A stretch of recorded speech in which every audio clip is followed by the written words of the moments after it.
because we have a lady by the name of Denise Long. She's a queen. I have I was happy to see that she was running for the U.S. Senate Durban seat.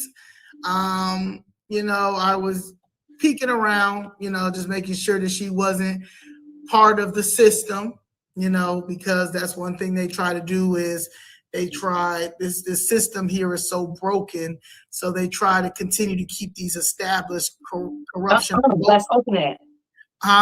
Yeah, so I was happy to. So I was doing my homework, and I was very, very happy to see when she followed me and I followed back. I was excited, and I'm glad to really have this conversation. I'm honored that she's taking the time to do this. She's a very, very intelligent woman. She's super smart. She's charismatic, and I've met her. I was by accident last week with Mama Doris. They were having lunch at Messler. Shout out to Sophie Hotel. They probably see us all the time.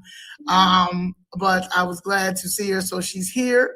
I see her backstage. Woo! And I'm going to bring her on stage. But please, like and subscribe, and please, let's get into it. Ms. Pamela Denise Long, she is here, and I'm going to add her to the stage. Hi. Hello. Can you hear me? Yes. Can y'all hear her? Yeah. Hello. Nice to meet you. Nice to meet you both. I know Danny, we hadn't met yet in person, but Zoe and I, like she said, we just happened to meet, and people keep saying that there's divine timing happening because we happen to be in the same place. Though we talked on Twitter, I didn't know she was there. Things are just moving in the way that I think they're supposed to be. And the Lord's work is needing to be done in Illinois, and I'm all here for it. And I know y'all are as well. So thank you for all that you've been doing to shine light on the hypocrisy and all the other things that need to be changed. And let me just say this, you all got to really watch the people who's running. Like Zoe was just saying, they come in sheep's clothing, but they're really wolves. So make sure that there are a lot of people that's running under the Republican and things like that. You have to watch these people and just go and look at our videos. Do the homework on the people who's running. Make sure you do the homework and see for yourself. We do not want to put rhinos in. We do not want to put people who's not good for Illinois. So thank you, Denise Long. Thank you for being here. And thank you for standing up strong and being who you are. Yeah. Good evening on the West Coast. Good evening in the mountain. Good evening in the central. Good evening on the East Coast. You know exactly who it is. Angela Nirvana, your hostess with the mostest on the reparationist perspective, bringing you those Negro freedmen hot topics and making the case for reparations, deportations, and delineation, y'all. Forgive me, I can't seem to find my intro correctly, so I am not going to tarry because I've got an incredible panel of guests here tonight to sadly expose Chicago Flips Red, an organization that I've worked feverishly to support, even though P. Ray had come on here on one of my broadcasts and exposed how they came into her organization and stole her brain trust and basically took her organization from Chicago Red to Chicago Flips Red. I had listened to their perspective and, decided to stay neutral and just support them both in the way that I have shared them both all throughout my social media platforms. And I got a call yesterday that disturbed me deeply. It disturbed me deeply because I couldn't understand after being in huge support of Chicago flipping red, given all of what the Democrats have done to the Negro freedmen to ethnically cleanse us up out of Chicago. As many of you already know, they've done so here in the state of California. We've lost the war here. And I've been on a mission, as have many of my guests. One of my guests being the legendary Mama Doris out of Chicago that Zoe mentioned at the top of the broadcast.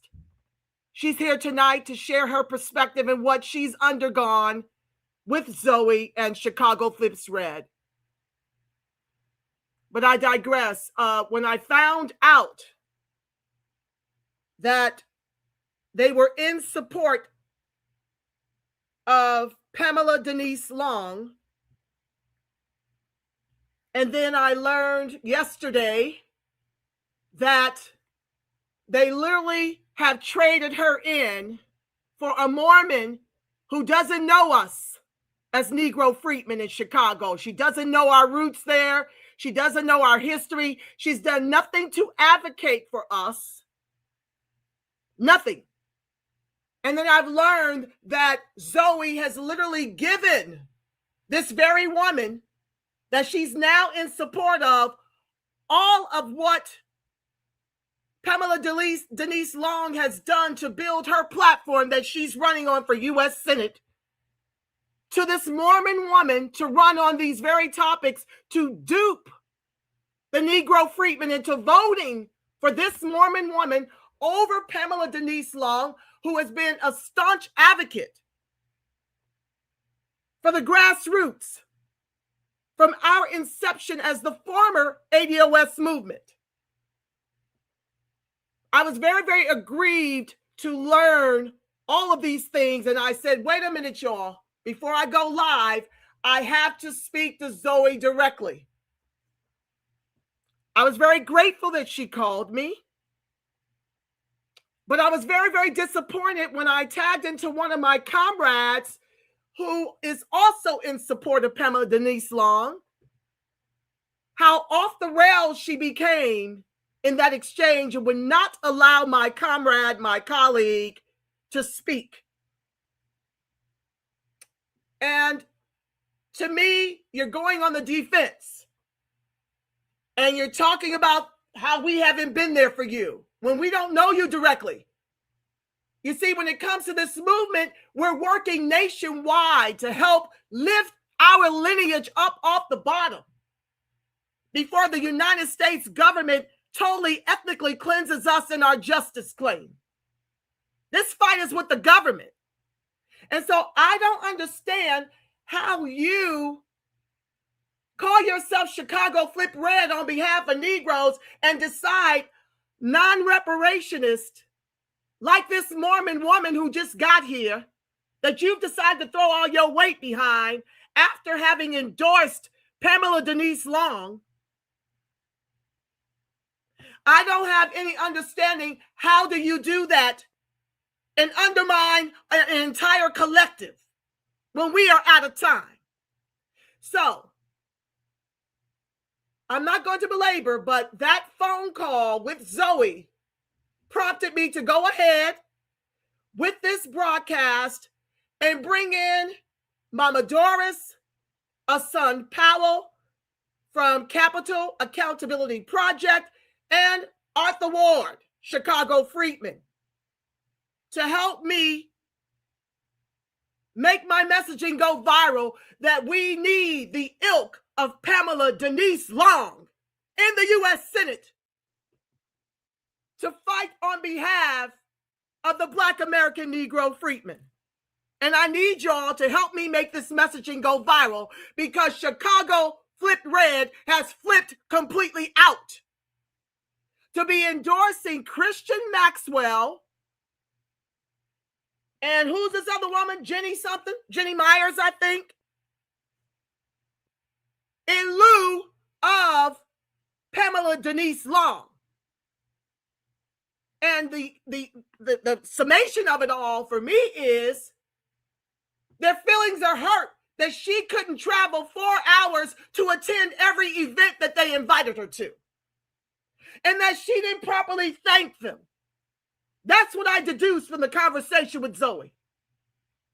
So without further ado, let me introduce my panel to help me make the case, because the primaries are Tuesday. And we need Negroes in Chicago to turn out to these polls in Obama-style numbers for none other than Pamela Denise Long. I'm going to let each of these illustrious guests speak on it. And then in the end, I'm going to play you her debate that just crushed these other candidates in this Republican primary to smithereens. So without further ado, let me bring up Ahsun Powell, Arthur Ward, and Mama Doris is on the phone so that we, she didn't feel like fooling with the technology. She's one of our boomers, 82, been doing this since 15. So she's on the phone, on mute. I'm going to unmute her as well. Let's get it going. Welcome, Ahsun. Good evening. Thank you for having us. Thank you for being here. Thank you for taking time. Let me get Mama Doris off of mute.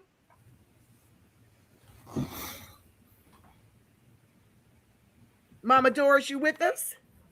Yes, I'm here. Thank you so much, very, very much for joining us live here on the Reparationist Perspective. Thank you so much for having me. Yes, ma'am. I want Mama Doris to go first because she has been associated with Chicago Flips Red and very, very instrumental in helping to advance Pamela Denise Long's campaign in Chicago. She was very close with Zoe and Danny and Miss Jessica Jackson. So I need her to speak from her heart because the stakes are extremely high. She hasn't been on any place else live because she's been trying to stay out of the fray of it all, but has decided to bless the Reparationist Perspective by coming on live to expose what's been happening, boots on the ground with Zoe in Chicago Flips Red.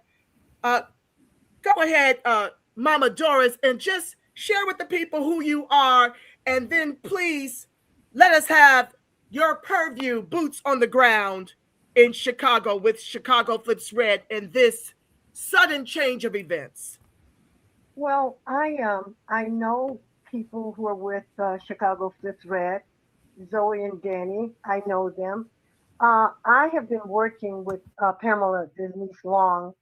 I met her. Well, I met her through Numbers USA. She interviewed me about the immigration issue. So that's when I first met her. The first time I met with her, with Zoe, was at a hotel restaurant here in Hyde Park. And I was so impressed with her brilliance, her integrity, her knowledge when it comes to policies and legislations. So I was very impressed with her. And Zoe was at that meeting too. And it was at that meeting that Zoe committed herself to working for Dr. Long. I then held a forum here at one of the libraries here in the city of Chicago. And it was over 50, 60 people at this forum. What I like about Dr. Long is that she's not afraid to address issues, particularly issues as they relate to Black Americans. I composed about 15 questions, and those questions were based on the statistics here in the city of Chicago and the state of Illinois as it relates to education, employment, and other things. And she did not fail to answer one question. And the thing I like about her is that when you hear Pamela Denise Long speak, you really don't have any questions. Yes, because ma'am. She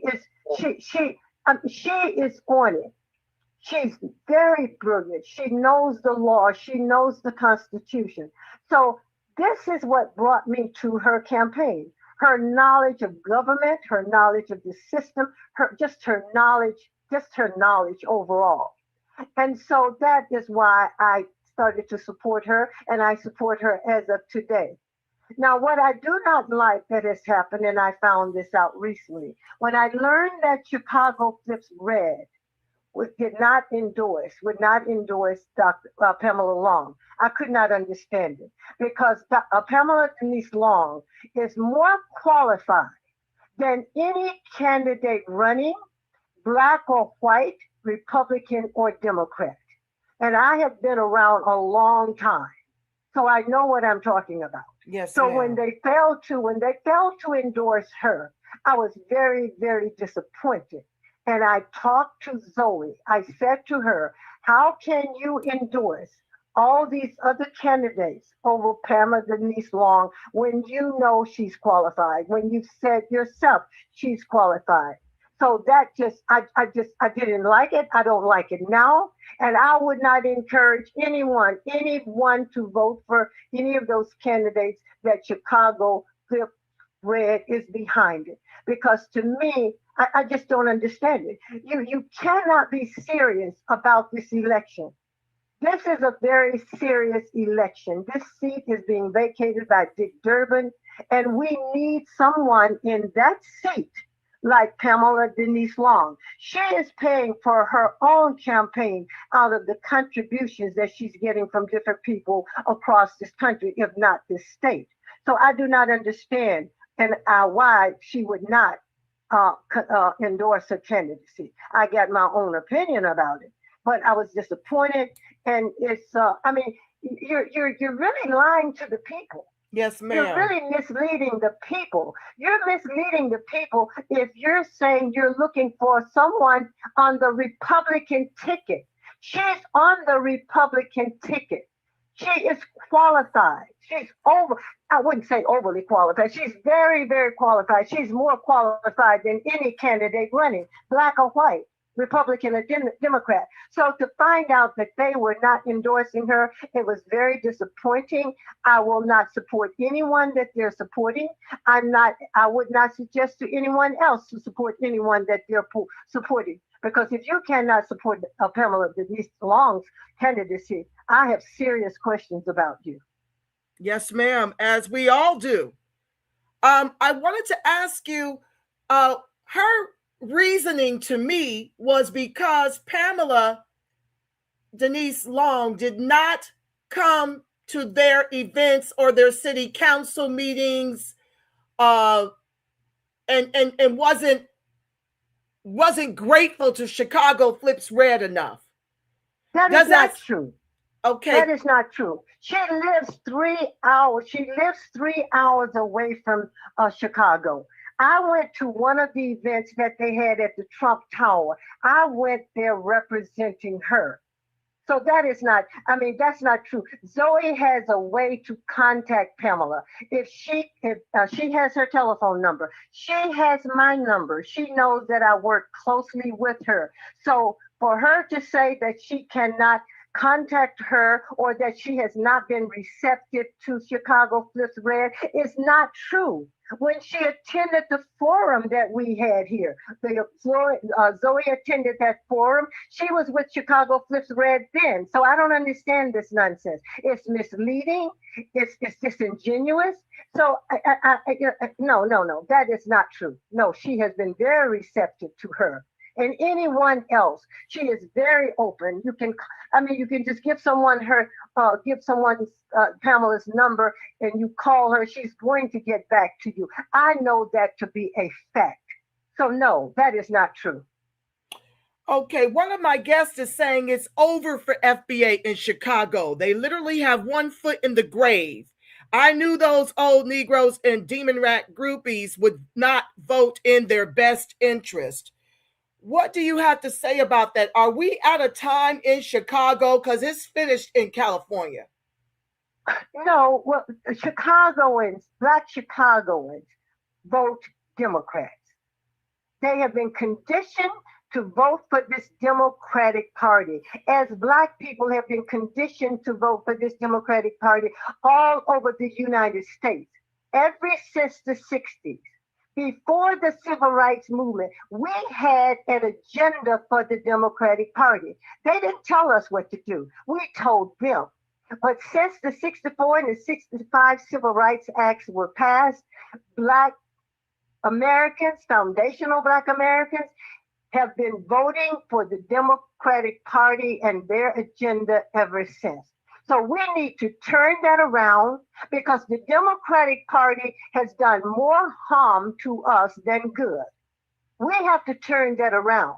We have to give the Democratic Party an agenda, just as we have to give the Republican Party an agenda. And I like the agenda that I see that Pamela Denise Long is running on. She's not afraid to address issues pertaining to any race or ethnic group, and particularly us. That is what I like about her. When she says Americans first, she means Americans first. But she's not afraid to address individual groups or issues. That is what we need. Someone who's going to represent the people fairly and represent the interests of the people. You can represent everybody without neglecting someone if you're on the right page. Exactly. So we're just not on the right page. I am going on 82 years old. I'll be 82 in June. I have been voting as a Democrat all of my life. I was one of the testers in Mississippi when that 64 and 65 Civil Rights Act was passed. I was a teenager at that time. Yes, so ma'am. What we did at that time was the right thing to do. But it's a different day and a different time. People, the Democratic Party is pushing everybody's issues but Black people's issues. Chicago is everybody in a major position in Chicago is Black. But they're not pushing our issues. They're not listening to us. In fact, the Democrats are not listening to Black people all over this country. And it's time out for that. Because I'm concerned about the future of our children. Yes, what ma'am. kind of future will our children have? Everybody's talking about, I'm coming here for a better future for my children. Well, what about Black children? What about Black people? We've got to get away from allowing these people to use our vote.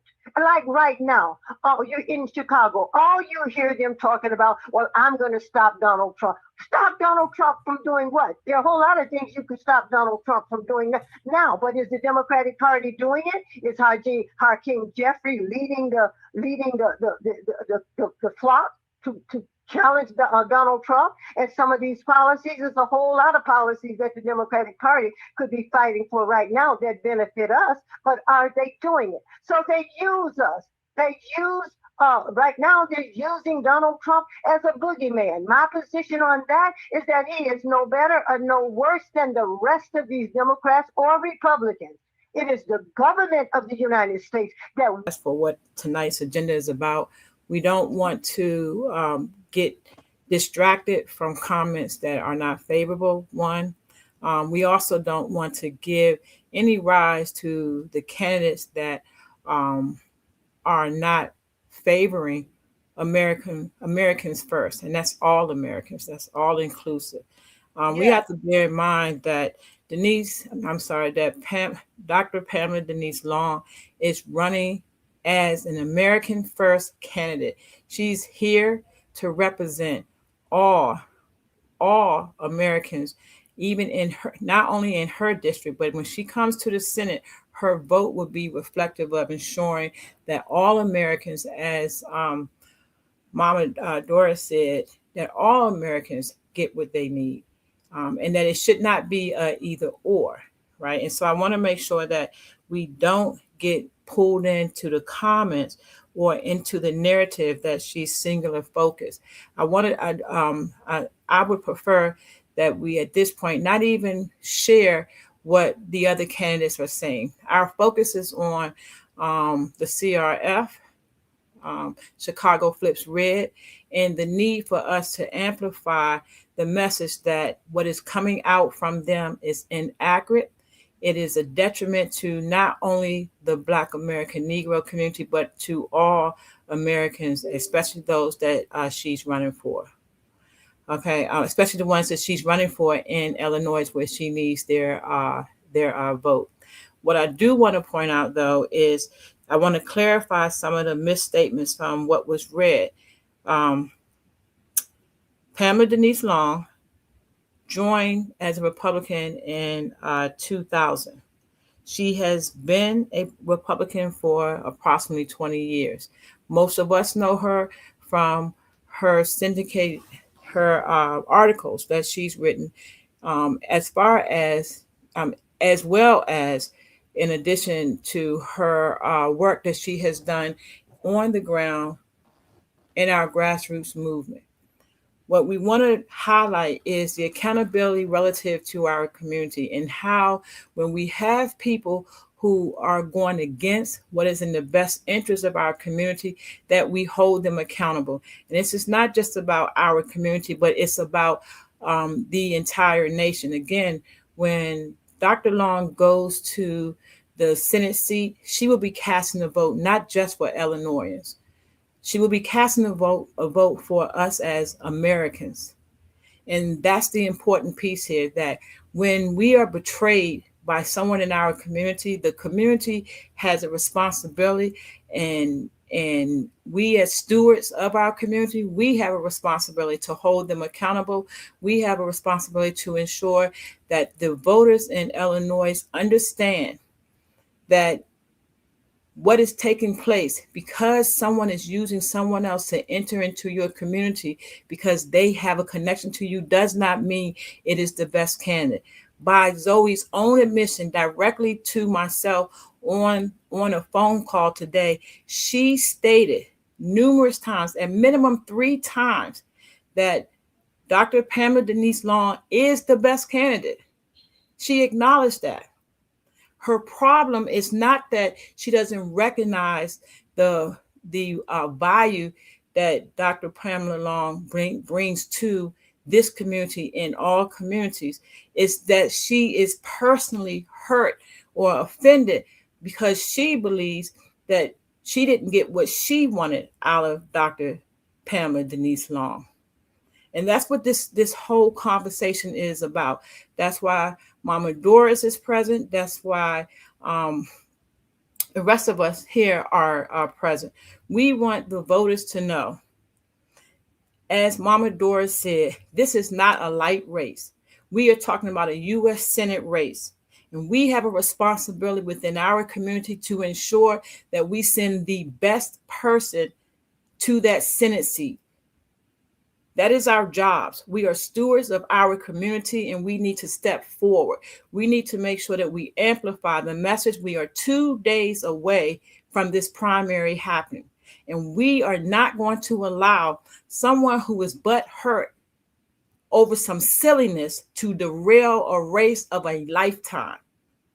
No one should have that authority nor that power, and this community has a responsibility to stand up and speak up for not just our community, but for all American citizens, especially those in the district for which she is running, which is in Illinois. And so let's not get distracted on all of the other stuff. Let's know that the candidate that they are putting forth lacked the interest in not only this community, but other communities. That candidate was not even interested in finding out about equity. Candidate didn't have anything on their site about that. Dr. Pamela Long is versed in every aspect of what we need a real candidate or now future senator to have. She knows everything that we need her to know, and she's willing and open to sit down and further those conversations. But what you don't get, Miss Zoe, is to take the work that she has done, to take her brain trust and give it to someone else and then tout it as theirs so that you can still vote from this community or any other community to shape her and to make like someone else is a better candidate when you yourself said less than 5 hours ago who was the actual best candidate. You said hands down, you have never seen a candidate with the legislation that she put forward. So let's not go and be a face-fronting traitor to our community and to the constituents of Illinois and pretend like you've now found someone better because your butt hurt. Be politically mature. Understand you are playing with people's lives. We have no time to play children games here. We are here to fight for the best candidate. And that candidate on her own merit has whipped everyone in every debate. There's not even a question about it.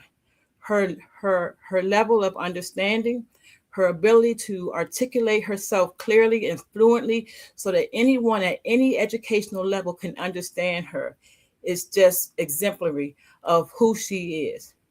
She has vested her time, her own money, and she has not taken any money from any PAC. She is overwhelmingly exceptional for this position. And it is our duty and our job tonight to make sure that is amplified to every citizen in Illinois and in Chicago. And that's what this is about.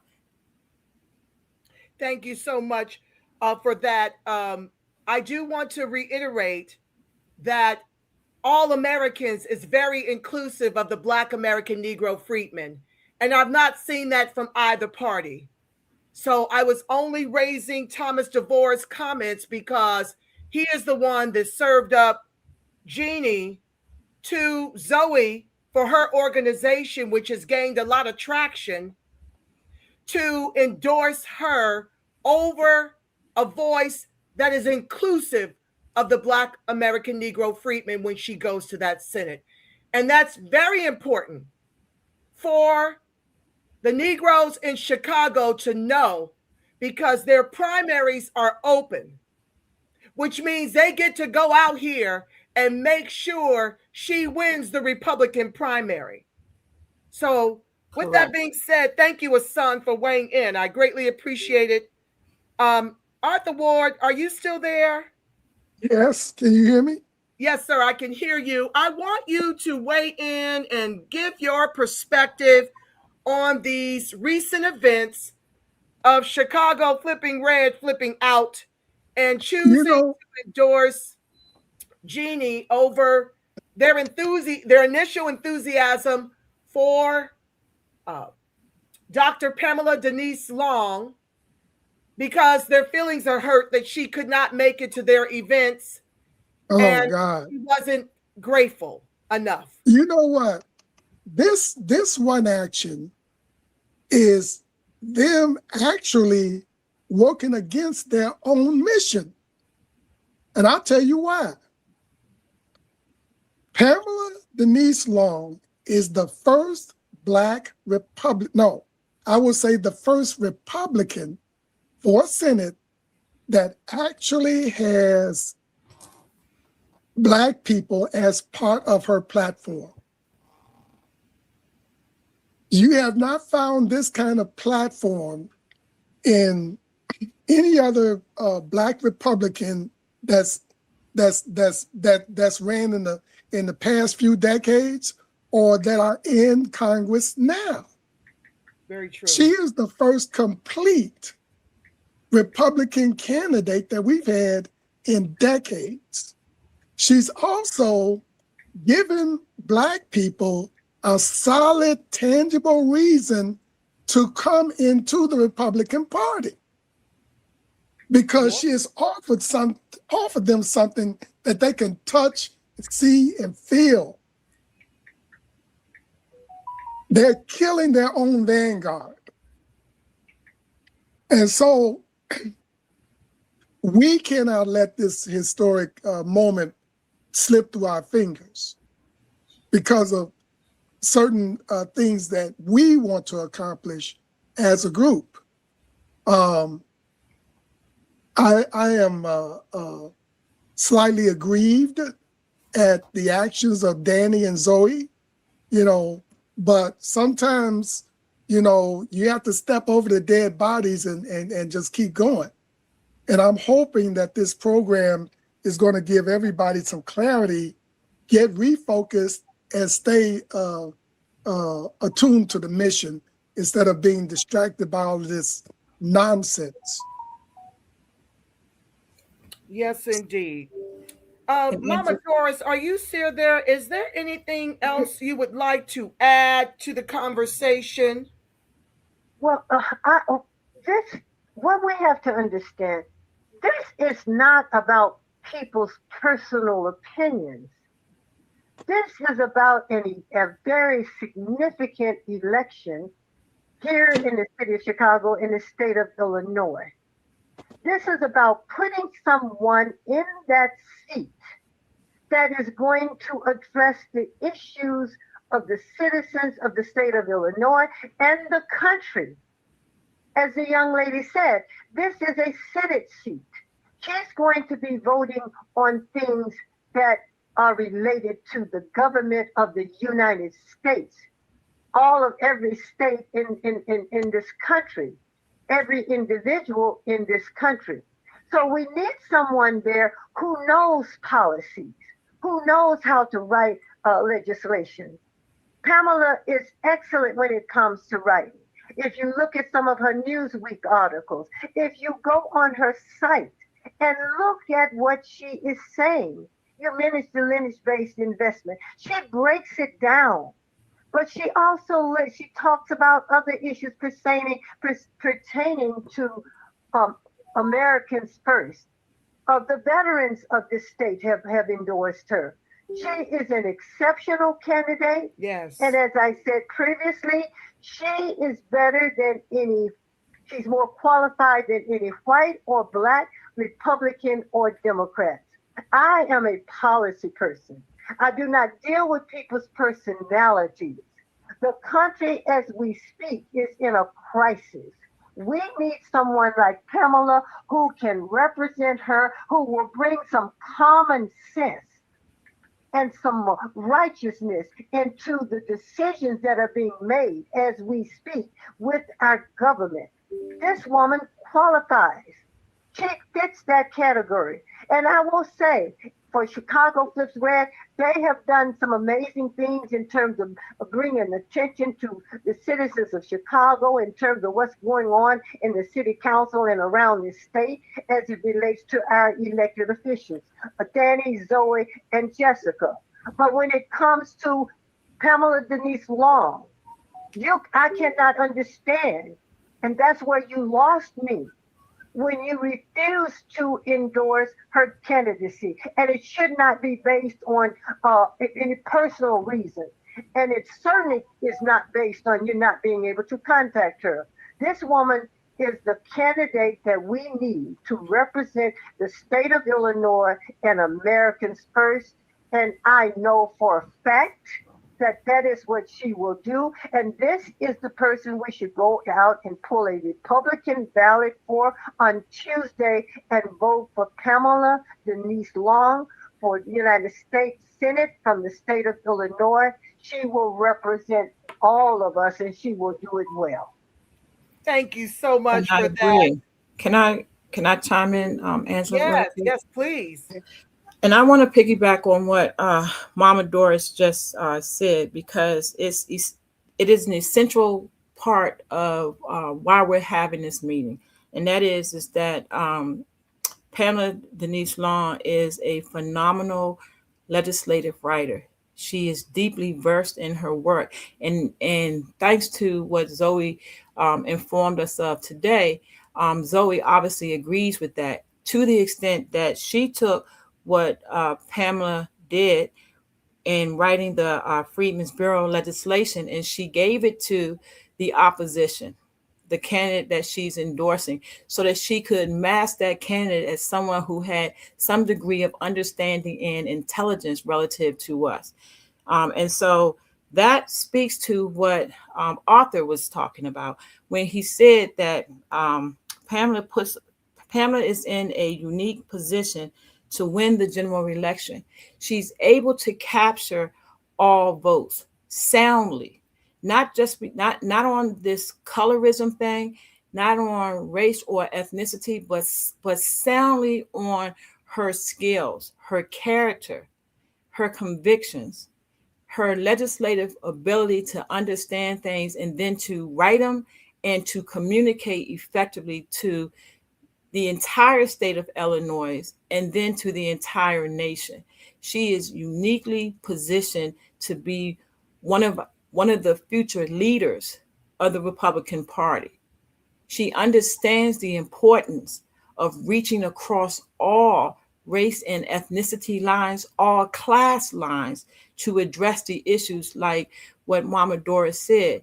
She's positioned to be able to hear and address all issues. That is something that we have not seen in decades. And you know what? In addition to that, she could be, hopefully she gets elected. But if she is elected, she could be the vanguard to get the Republican body back to its original intent. Maybe not 100%, Could but you share a what the good original percentage of intent it. was, Arthur, for the The viewers? original intent was the emancipation of the slaves and affecting some kind of redress to the slaves. That was the original intent of the Republican Party. That was the abolitionist party. That was the party of the 13th, 14th, and 15th Amendment. Yes. And may I add to that? Yes, ma'am. It was under the Republican Party that the Johnson-Reed Act of 1924 that was passed when it was dealing with immigration. It was under the Republican Party. It was under the Republican Party during Reconstruction that we got black elected to the U.S. Senate, to that Congress up there.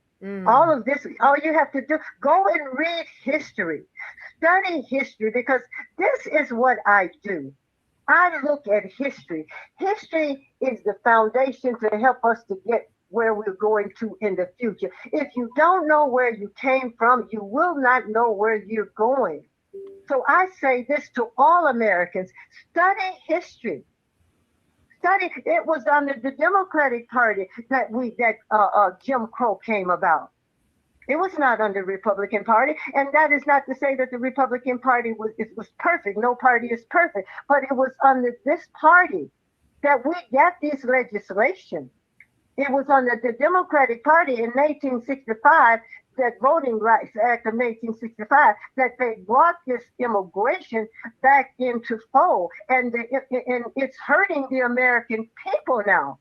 And under three presidents, Reagan, Carter, and Clinton, each one of them commissioned a commission to study the impact that immigration was having on the American people, and particularly its most vulnerable, and they were talking about us.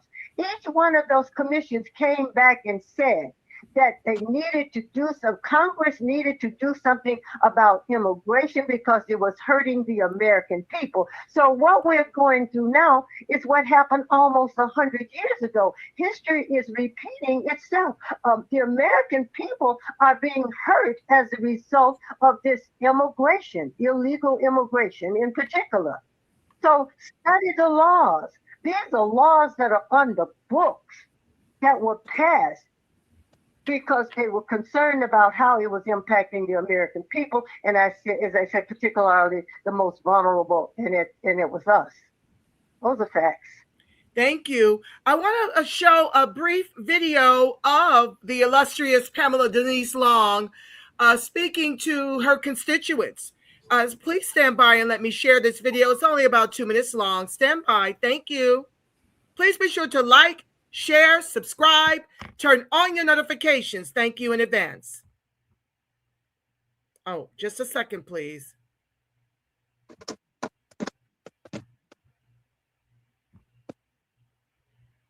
Chicago, make it make sense. Every political ad you're seeing right now is stuck on the Trump administration. Meanwhile, your property taxes are skyrocketing, your homes are being stolen, jobs don't pay enough for the month, and your health insurance costs are too much. Look, I'm an Illinoisan by way of Mississippi, so I don't scare easy, and I know how to hold elected officials accountable. But I'm running for U.S. Senate in Illinois to get things done for you. So within 30 days of winning the election, here's some of what I'll do. Heirs property bills and family land and home equity protection acts so you can preserve what's yours and give them to the next generation. A Fair Justice Act, so those who abuse their power are held accountable and those who are exonerated get automatic and mandatory compensation. Clarification on original intent of 14th Amendment birthright citizenship. As a healthcare provider, I know that insurance policies and any subsidies should belong to you, the patient.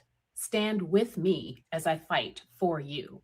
On March 17th, I'm asking for your vote in the Republican primary. Every registered Illinois voter can request the Republican primary ballot. Early voting begins February 5th. I'm Pamela Denise Long, Republican candidate for Illinois U.S. Senator. I approve and authorize this message. Paid for by Long for Senate 2026. Okay, did anyone want to weigh on that awesome campaign commercial? It's a beautiful commercial. I've seen it many times. It's a beautiful commercial, and I will reiterate. Once you hear Pamela Denise Long address issues, there is no way you can disagree with her unless you just want to be disagreeable. She's smart. She's brilliant. Yes, she is. She knows the law. She knows the Constitution. She knows legislation. She knows about policies. In fact, there isn't hardly anything you can talk to Pamela about and she not have an answer based on the law, answer based on legislations and policies.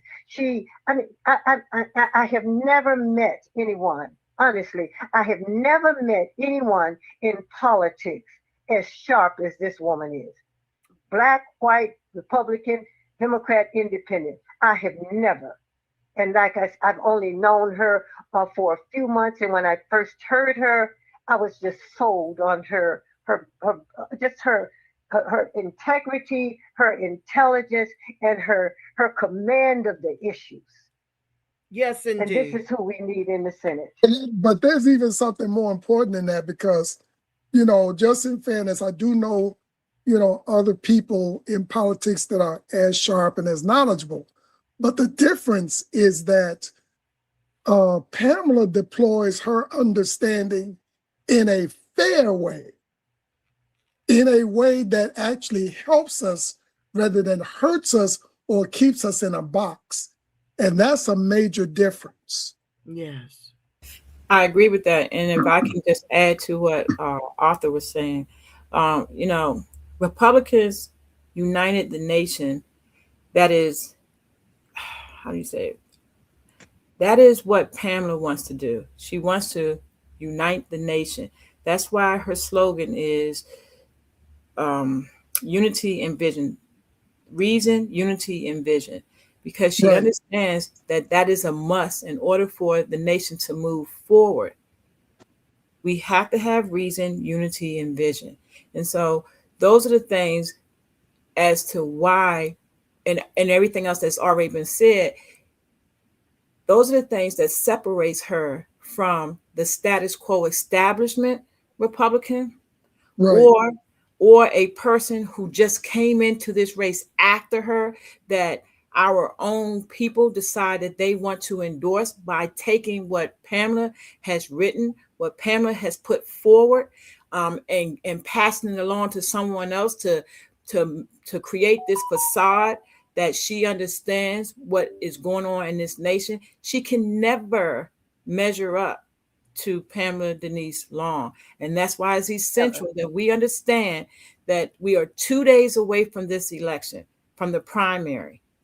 We need you to show up and go vote for Pamela Denise Long.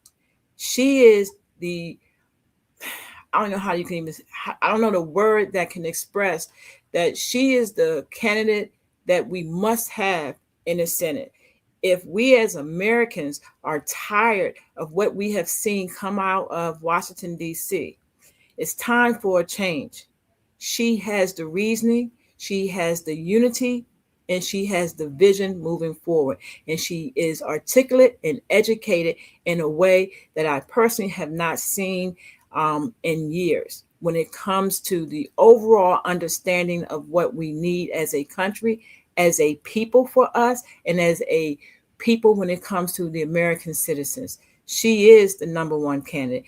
Henceforth, why Zoe herself had to acknowledge that hands down, she has not seen anyone else in this race that would measure up to what Pamela Denise Long has put forth when it comes to her ordinance that she took and gave to someone else and her legislation. And therefore, we know that when Chicago Flips Red comes into your community to try to push someone else, we know by her own admission who the best candidate is for us. So please go to the polls on Tuesday, push the button for Pamela Denise Long.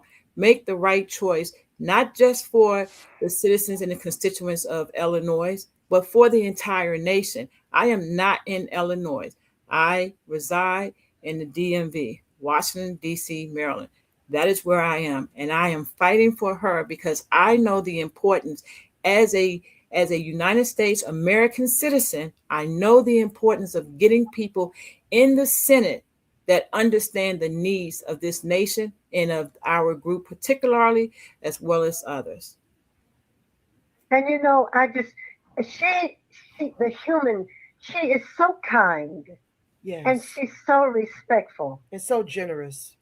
Very kind, very respectful. And I want to say to the listening audience in the state of Illinois in particular, we have to make a change. We cannot continue to go down this road that we're going down. We have to make a change for the future of our children. Our children from the state of Illinois and the country. We're in trouble. Our children are in trouble. So we have to do it for the children. It's not about me anymore. I do what I do for the children. Yes, ma'am. And if we cannot carve out a future and a way for our children, who can we do it for? You're so who right will about we that. do it for? So go out and vote for Pamela Denise Long on Tuesday. Pull the Republican ballot. You cannot vote for her if you pull a Democratic ballot. Pull the Republican ballot. For the first time in my life, I am pulling a Republican ballot. Wow. I love it. Well, you know, my illustrious co-host in the chat, and for those of you who have been rolling with the channel for years now, you understand that,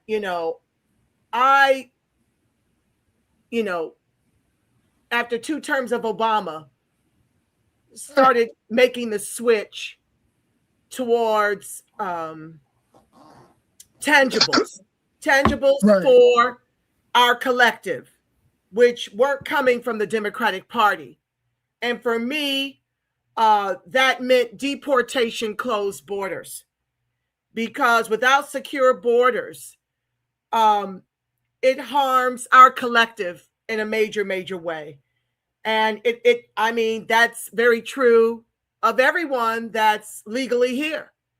We all have to foot that bill. All of us have to foot the bill, be denied jobs or have our wages suppressed. And so we definitely need a candidate like Dr. Pamela Denise Long to champion for Americans. I mean, you guys saw it for yourself at the recent SOTU when Trump asked, are you pro-American, or, and I'm paraphrasing, but are you pro-American or pro-illegal? And so not one Democrat, to my viewing, stood for the American people. No. And so for me, you've got to weaponize your vote in the interest of your collective. And this And is that's after what makes Pamela Denise Long the only choice for Yes, this is upcoming after, primary. Go ahead. and this statement was made after Brandon Johnson allowed all of these illegals to come into the city of Chicago and just overwhelm us.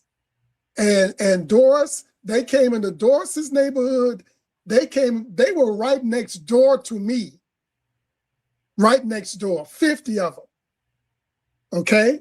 Wow. And the Lori Lightfoot left a surplus of $700 million when she left office for the city of Chicago. Brandon Johnson now has a deficit of $1.28 billion, and that money was all spent on illegal aliens in Chicago. Now, do you know what he's doing now to try to get this deficit filled? He has put upon the Black property owners an increase in their property taxes on the south and the west side, not on the north side, where most white people live, or downtown where white businesses are. He's putting this bill on the Black people in the city to pay off this deficit. This is what we're getting from the Democratic Party. Yeah, black people in Chicago are in trouble, and we are in trouble. Serious trouble. Well, you know what? We've already been through it here. That's why many of us have had to leave. Mm-hmm. So that's what I've been trying to prevent in sharing with our people, that we aren't in a position to vote the couch or to vote for Democrats. And when we have someone as stellar as Dr. Pamela Denise Long, this is what Congress needs, because right now we're simply being taxed without representation. So we need her there to advocate for all of Americans, including Black Americans, inclusive of us, not excluding us in the way that we've been done to date. Right. Yeah. And like I said before, Pamela is giving Black people a reason to come back to the Republican Party. Yes.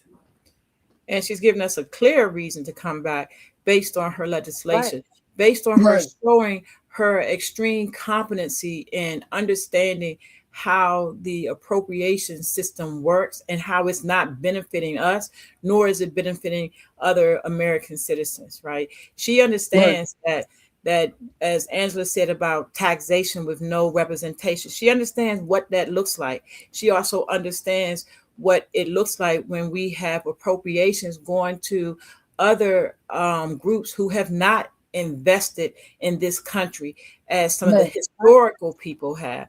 And so we have to measure up people based on their skills, their knowledge, their ability, their understanding of the legislative processes, right?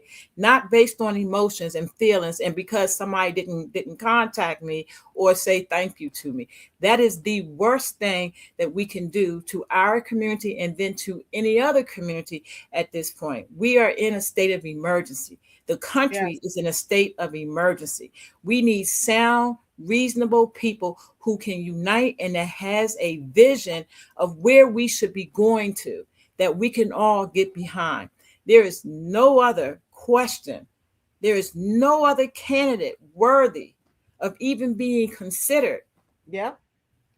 Other than Pamela Denise Long. It's just whoever was to consider going with anyone that Chicago Flips Red has put on their flyer, then the entire nation should question you and question if you are serious about a political change for the nation as well as for the citizens of Illinois, of the state of Illinois. We are not playing feelings here.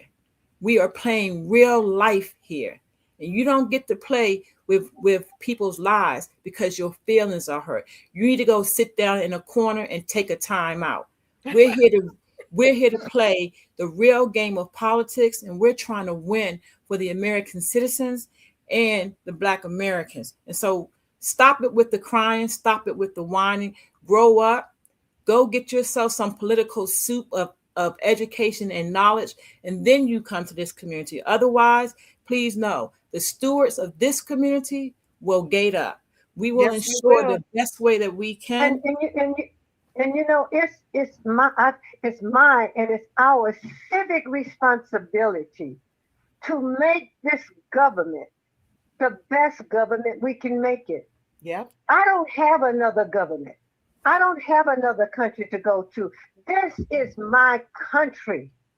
Amen. I'm going to fight to make it a better government as much as I possibly can. And that is why I wholeheartedly support Pamela, because Pamela will make the government better. It's government of the people, for the people, and by the people. And that's how we must think. And it's only human nature for people to fight for themselves. That's only human nature. So what's wrong with me? What's wrong with us when we fight for our own interests? It's human nature. There's not anything wrong with that. I totally agree. It doesn't mean that if you are fighting for someone else, if you're fighting for one group, you have to exclude the other group. You just have to be fair. And when it comes to appropriations and funding and money, she understands that. Look at her lineage-based investment. It breaks it down. It helps the American people to save money. It helps us to build generational wealth, but it also helps the American people in terms of saving money. That's right. So we got to be logical and reasonable. Logical and reasonable. You're so right about that. When you look at all the deficits that are running in the democratically ran cities and states, California is at the top of the list. All of the wasteful spending on illegals. And that is true, Angela. And when you think about it, I can personally say that Pamela was the first person that introduced me to Numbers USA and utilizing the data there. She was, she has done a lot of work around immigration moderation. She's also one of those folks. She is one of the main folks who woke it up in our community about how mass immigration affects the Black community. And so, her understanding. That's not, hey, Doris, do you remember what Jonathan Jackson, Jesse Jackson's son, the congressman, told us? You remember when he told us at that conference that he had at that Veterans Hall that he's telling a room full of Black people that our number one responsibility is to feed, clothe, and house illegal immigrants. That's what he told us. I can take it a step further. Brandon Johnson said to the Black community that we were going to have to sacrifice. Yeah, that's over $1 billion housing and feeding, clothing illegal immigrants. When a block from me, Black people are sleeping on the viaduct. On the sidewalk. Are homeless. Veterans are suffering, Black and white, otherwise legal veterans. They're not getting what they need. And then you spend this kind of money on illegal immigrants. Yes, I was watching that on a live stream. I damn near had a stroke when he said that. And we have to really think about this, right? God. That illegal immigration doesn't just affect Black Americans, right? It is the white Americans that are now being displaced. Right, they are being unhoused. They are being affected by this action of this illegal immigration as well. And so again, that's the beauty of who Pamela Denise Long is, right? That she recognizes how it impacts the Americans, the American citizen, right? We are all her constituents, regardless of what state we're in. She's going to the Senate, right? And so we want someone there who has a broad scope of understanding the impact overall for us as citizens, specifically, of course, for this community, yes, but overall matters, because we don't win this fight alone with just Black Americans. Right. We win Right. this fight as American citizens, and we need someone who understands the value of being, and we need to understand the value of her being the one that can unify both or all of the communities based on American citizens. Right. Correct. That's what we need. And that's what she brings. Her education, her knowledge, her willingness to put herself out there on her own dime. Right. To say, I am your best candidate. And not only that, but then she is the most well-studied and most well-prepared one. Like, we have to recognize the dedication and the commitment that this woman has single-handedly done for the American citizens. Yes. And that's why she's the best candidate. And we also need to, let me, real quick, and then you can weigh in, Mama Doris. She has put over 60,000 miles on her car.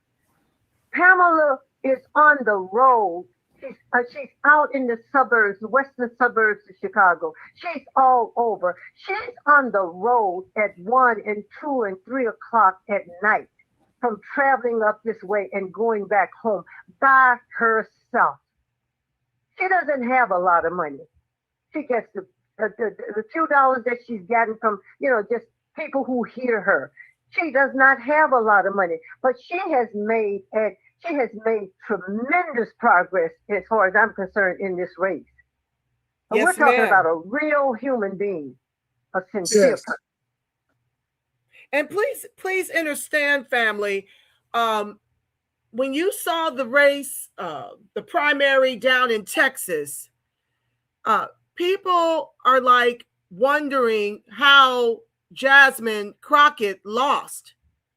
It was because she's pro-illegal. The immigrants that turned out the vote for the opposition, it's because they're Americans.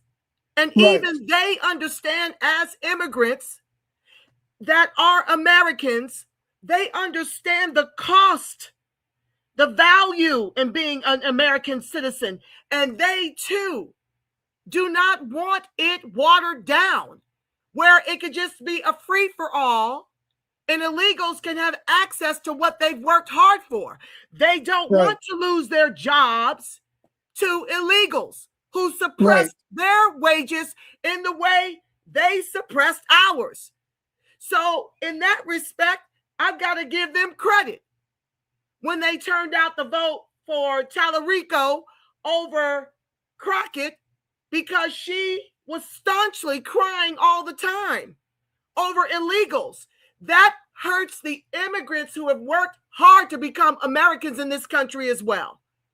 So that's whose side we need to be on, the American side of the equation.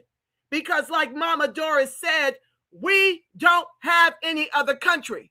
You must weaponize your vote to make sure, as Americans, Black American, Negro, Freedmen, foundational Black Americans, that we have a country to lead to our children and our grandchildren and our great-grandchildren. And that means weaponizing your vote. That means getting off the couch. That's not serving us. There are how many millions of them? And 50 million of us. You do the math. I think it's 283 million of them, 50 million of us.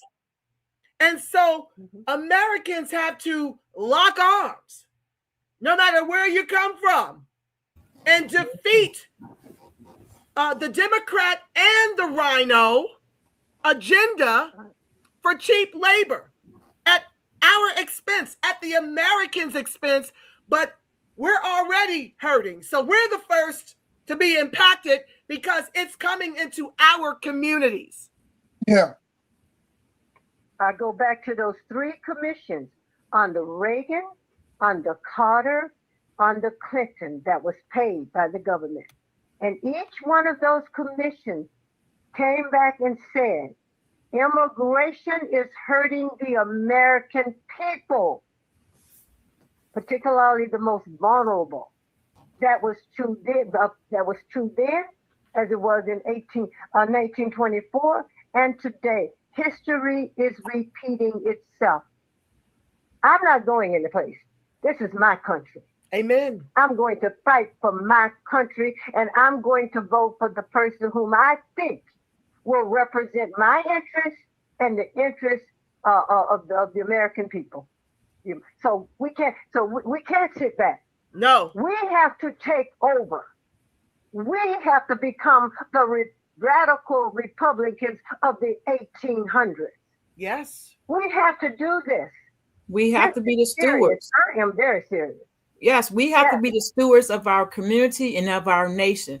We are in the nation of our ancestors. We have a duty and a responsibility to ensure that this nation is protected, like it or not. We don't have any other place to go. And therefore, we have a duty and a responsibility as American citizens, as foundational Native American citizens. We must put the best person in that Senate seat, and it cannot be based on someone's feelings. It absolutely, unequivocally, hands down, no questions asked, should be based on someone's character, their education, their understanding of our political system, their legislative insight, and their understanding of what the impacts are to the American citizenry, not just to one group, right? And so I want to say that I remember that when I was talking with Pamela Denise Long, that she reminded me that her first article that she wrote in Newsweek was about immigration. At that time, she had no idea about Numbers USA, but she was writing about how immigration, illegal immigration, and immigration overall impacts the Black community.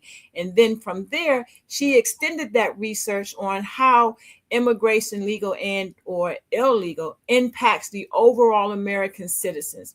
And so when we're talking, yes, we have an underlying interest, as Mama Doris said, we should be advocating on behalf of ourselves. If you're not, something should be wrong with you. And we should all question you if you're not advocating on behalf of your own interests. But at the same time, we understand that we are American citizens. And so does Pamela Denise Long. And so she understands what we all understand. We don't win this fight by ourselves. We don't win this immigration fight by ourselves, legal and or illegal.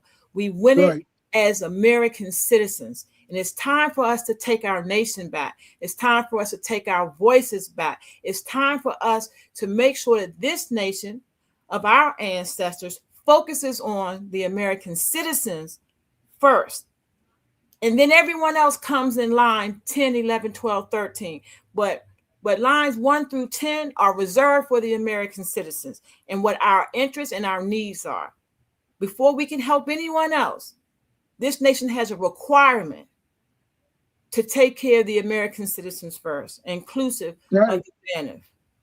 And that's who Pamela Denise Long is. And that's why you have to go, like Mother Doris said, and pull the lever, push the button. 2 days, 48 hours is all we have to secure this win. Please know, we will never again lay down and let someone, whether it's one of us or anyone outside of our community, come in our community and dress up a wolf in sheep clothing and then insult our intelligence and tell us to vote for this person while you steal the real person's intellectual property and prop it up for someone else because of your personal feelings. How dare you insult this community and us as American citizens? You don't get to do that anymore. We're here. And what kind of integrity do you have when you take someone's writings and pass it on to someone else? What kind of integrity do you have? And then to expect for us to buy it? That's insulting to us. as Absolutely. voters. It's insulting to me, and it should be insulting to everyone for someone to do that. What kind of integrity do you have? Well, I've kept you all over an hour, almost an hour and a half. I want to thank you so very, very much. I don't want to, Terry, because I know it's late your time. If you have anything in closing you want to say, I'll give you that opportunity. I'm actually going to show the debate, at least in the section where the U.S. Senate portion of the debate, where Dr. Pamela Denise Long just slaughters everybody running. You can be the judge for yourself. But I'm going to run that to memorialize it here as a part of this broadcast. And so I won't keep you all, past this time. It's just been rich and epic to have each of you lend your brain trust to this exchange. And I'm thankful that I found out sooner than later, and that we all decided to come together to coalesce around ensuring and guaranteeing that Dr. Pamela Denise Long gets the victory on Tuesday's primary. Thank you so very much. Did any of you want to say anything in closing, or are you full? Just go out on Tuesday, pull the Republican ballot, and vote for Pamela Denise Long. You have to pull a Republican ballot to put her in the U.S. Senate. You cannot pull a Democratic ballot. It has to be a Republican ballot. Pamela Denise Long for U.S. Senate from the state of Illinois. Right. It's time to switch it up, people. Let's do something different. Let's do something productive for a change. Vote for Dr. Long. And for me, I would just say, I'm sorry, did I cut someone off?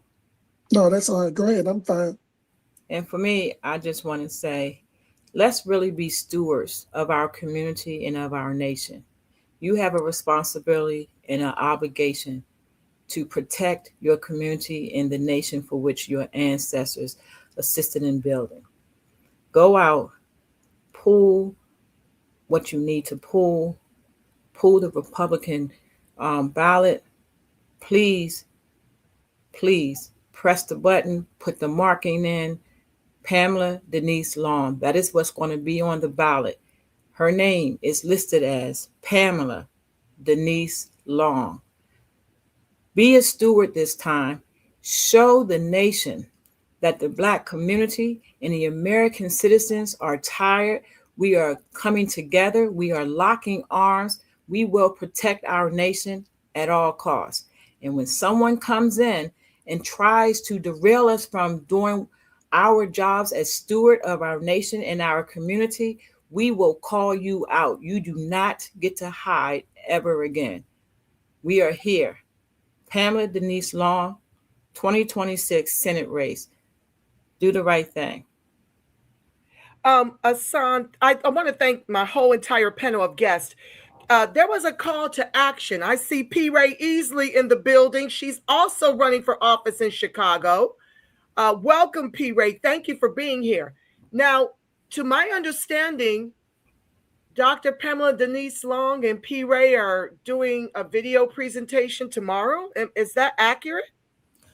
Yes. Dr. Pamela Denise Long will be going live at, let me just pull the time up because I want to give it the right time. She will. Do we have a link that people can? Yeah, I sent you the link. Share? Oh, you sent me the link already? Yeah, yes, I think you did. Yeah. If you don't mind, I got so many links from you. Could you please email it to the top of my the Rep Perspect at Gmail so that I can copy and paste it here in the chat? Absolutely.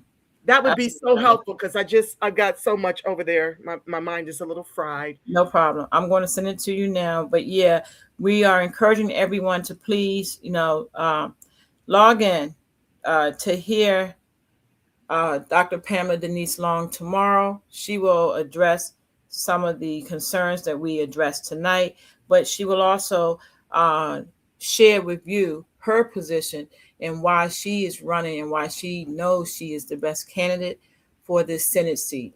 So please join us tomorrow. I'm going to send it over to you now, Angela, and then you can post it. Please. Thank you so very much. And once again, I appreciate you all coming on. Like, I just love my tribe. I say, can y'all do this? And y'all are right there for me on a dime. And I just appreciate each of you. Thank you so very much. And you guys make it a beautiful, God-inspired rest of your evening. I'm going to play. You're free to stay, but I'm going to actually play Pamela Denise Long's segment of the U.S. Senate Republican debate so they can see her show out. So I just sent you the link. Okay, great. Thank you. Thank you for inviting me. Thank you for showing up. I appreciate you, Mama. Thank you. All right. Thank you, guys. Good night. Good night. Okay. So we got that done. Arthur, you sticking around? Yeah, I don't know if I saw. I usually watch most of her videos, but I'm not sure if I saw this one. Well, you are free to stay. I have it queued up already. I got to share it. Okay, guys, I'm going to not weigh in because I want a clean version of this to memorialize it in this broadcast so that when y'all make this thing go viral, folks will see why we are the biggest fans and proponents of Dr. Pamela Denise Long. Stand by. Please be sure to like, share, subscribe, turn on your notifications. Thank you in advance. Okay, I might have to back it up a little bit. She said 125. Hold on, family.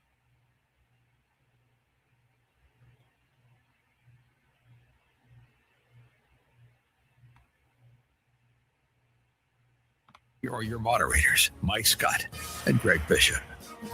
Good evening, everyone. I'm Mike Scott.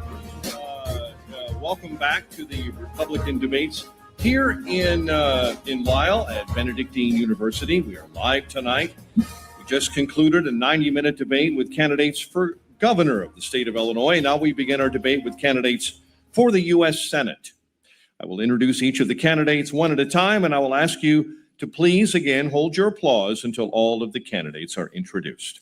First, Casey Chlebek is a proud Polish immigrant who came to America with his family in 1967. Upon completing his education, he has spent his career working in information technology for companies as varied as Alden's, Zenith Radio Corporation, and the Northern Trust Bank. He now runs a real estate management firm. Casey Chlebek.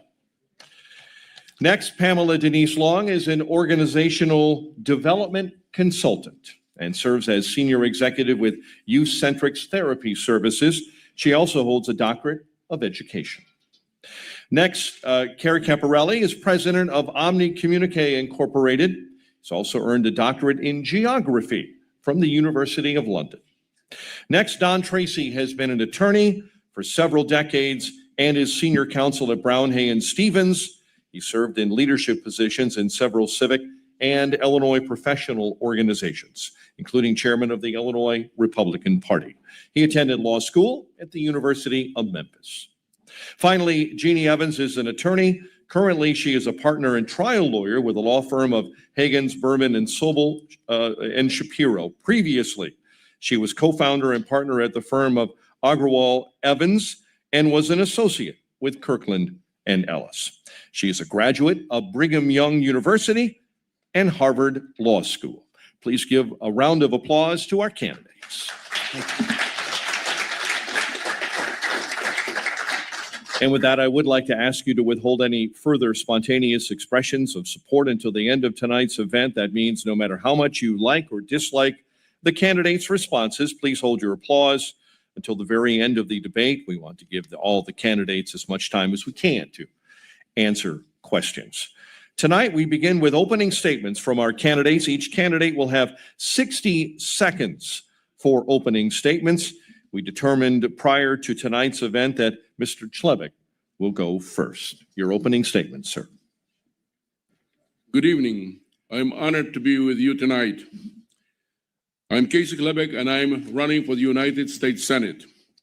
I am running because our country faces many serious challenges: plummeting affordability, ever-rising taxes, rising costs of common goods, such as food, housing, and healthcare. When elected, I will change it all with my very bold initiative agenda of MAGNA, making America the greatest nation again, the 7-pillar agenda. I am running because I have a unique experience being raised on the communist, and I witnessed the communists at hand. And I want to relate to America that we have here an offshoot of communism called cultural Marxism. This may not kill you by bullets or starvation as it did in some other countries, but it kills our new generations with very toxic and corrosive ideologies, which not just kill families, but even maybe our society. Thank you, Mr. Chlebeck, for that opening statement. We appreciate it. Ms. Long. My name is Dr. Pamela Denise Long. I've been a Republican since 2008. I'm a former Newsweek contributor and media commentator and policy analyst about what Americans First looks like beyond it being a beautiful slogan, but for it to be policy. I've done a lot of consulting in Washington, D.C. Over the last couple of years. I spent about 12 visits there, talking about what it means to have immigration moderation, talking about what it means to have a native-born labor sourcing plan, talking about what it means to put Americans first. I've had a robust career over the last 30 years in healthcare, pre-K through 12 education, academia, where I saw the impacts of DEI. As a matter of fact, I was invited to lead a debate at MIT. I'm the only person on either side of the aisle who has been directly involved with getting men out of women's sports and having our institutions of higher education be a place where students are taught to think critically rather than indoctrinated. I look forward to talking with you, and I'd appreciate your support. Mr. Caporelli. Hi, my name is Kerry Caporelli. I'm going to take a slightly different approach. I'm going to tell you who I am. I've been self-employed for about 35 years, president of my own global management marketing company. When that career ended, I co-owned and operated a vineyard in Argentina. And since 2017, I've been teaching geography, critical geographies at South Dakota State University online. It's all important because later I'm going to tell you that foreign policy is our single most important issue. I'm also probably the only candidate could say here that has worked directly with governmental agencies in the Soviet Union and former communist Poland. Thank you. Mr. Tracy. Well, first of all, thank you AM 560 and Greg and Mike for doing this. My name is Don Tracy. I'm running for U.S. Senate. I've been practicing law in Illinois for more decades than I care to admit. I co-own a successful family business with my 11 brothers and sisters in Illinois. When I was younger, I owned and operated my own small business and had to make payroll sometimes when I couldn't afford it. Although I am not a career politician, I have significant political experience and governing experience. I have served as a precinct committeeman. I was elected twice as chairman of the Illinois Republican Party. I've run for office a couple of times. I was a Trump delegate twice, and I served as chairman of the Illinois Gaming Board for almost 5 years. If I'm elected as your next U.S. Senator, I will represent your interest in Washington, not special interest. And Ms. Evans. I'm Jeannie Evans. I'm a conservative Republican running for United States Senate to replace Dick Durbin. I'm a political outsider. I graduated from Harvard Law School, and I've spent my career as a lawyer taking on powerful corporations to level the playing field for small businesses and to bring down prices for American families. I've recovered billions of dollars for Americans. My husband and I have been married for 32 years. We've raised our family on the south side of Chicago. Our 4 children have attended Chicago public schools, and we've been active in our Christian church community. I have unfortunately seen the devastating impact of crime, and I am committed to supporting law enforcement to make our communities safer and more prosperous. I'm ready to work for you. Thank you. And our first question tonight comes from Greg Bishop. This will be the same question for each of the candidates, and we'll start with candidate Long. Election integrity is a priority of President Donald Trump and Republicans in Congress. How would you ensure voters trust our elections, and how do you get that across to opponents of the Save America Act? Yeah, so one of the first articles I wrote for my Newsweek column was about how voter ID is patriotic. The subtitle for that is "It Protects Black Americans, and Here's Why I Wrote It That Way." There are ways in which liberals have said that Black folks are not smart enough or resourced enough to get identification. And I know many Black Americans who are very sick of liberals using us to be a spearhead of their nonsense. I absolutely think that any person who shows up at a poll should have their ID with them. And if people are struggling financially to get that, that's called a tax write-off and or a grant, right? There's ways to make it happen. We don't have a constitutional republic if we cannot be confident in who shows up to vote and the outcomes of who shows up to vote. The way that I handle that with liberals is, if you haven't noticed, I'm a Black American woman. So when they try that crap with me on the stage, I'll be able to hand it to them and say, I don't know a Black American who doesn't have ID, and I don't know one who doesn't know how to get it. And more than that, why don't we solve the problem rather than relying on their new voter base, which is illegal aliens? Candidate Caporelli, question to you. How would you ensure voters trust elections, and how would you get that message across to those who oppose efforts in Congress? I have a short and concise answer. I'm 100% for voter ID because it's necessary. I personally have experienced voter fraud when I ran for a metropolitan water district about 10 years ago, and I saw it firsthand. So the average citizen's not going to see it or realize it, but it does exist. Candidate Tracy, same question to you. Every state should have voter ID. The SAVE Act would do that, but unfortunately, it takes 60 votes to get that passed, and the Democrats will never agree to it without a lot of pressure. Voter ID is an 80-20 issue. So we have got to pressure the Democrats into agreeing to it. One response to voter, there's no justification for not having voter ID unless you're trying to cheat. What they will say to you is that voter ID will suppress voting. And yes, it will. It will suppress illegal voting. Tough. That is one of the most important things, but there are so many things wrong with Illinois in terms of election integrity. I appointed the first election integrity director for the Illinois State Party and the first election integrity committee. They're working very hard on it. We're getting better at it, but we need to eliminate counting ballots 14 days after. We need to eliminate same-day voter registration. We need to reduce voting by mail to just absentee voting like we used to have it. And we need to eliminate ballot harvesting in Illinois. Otherwise, pretty soon we'll have armies of people going from, door to door. There is so much work to be done, but we are doing better. Nationally, we're doing better at, but we've got to pressure the Democrats to agree to voter ID. Candidate Evans, same question to you. Thank you. I agree with so much of what has been said. It is so important that we have faith in our elections and our electoral process. The United States should have the most fair and transparent elections in the world. And what I would say to Democrats who disagree is that, whether it's one or multitudes of voter fraud incidents, none is okay. We need to continue to investigate instances of fraud and correct them. We need to clean up the voter rolls. We need to take steps to make sure that every vote counts and each person only gets one vote. And I also support voter ID. It is important that only people who are qualified to vote get the vote, and I would support efforts for voter ID. Thank you. And candidate Klebbeck?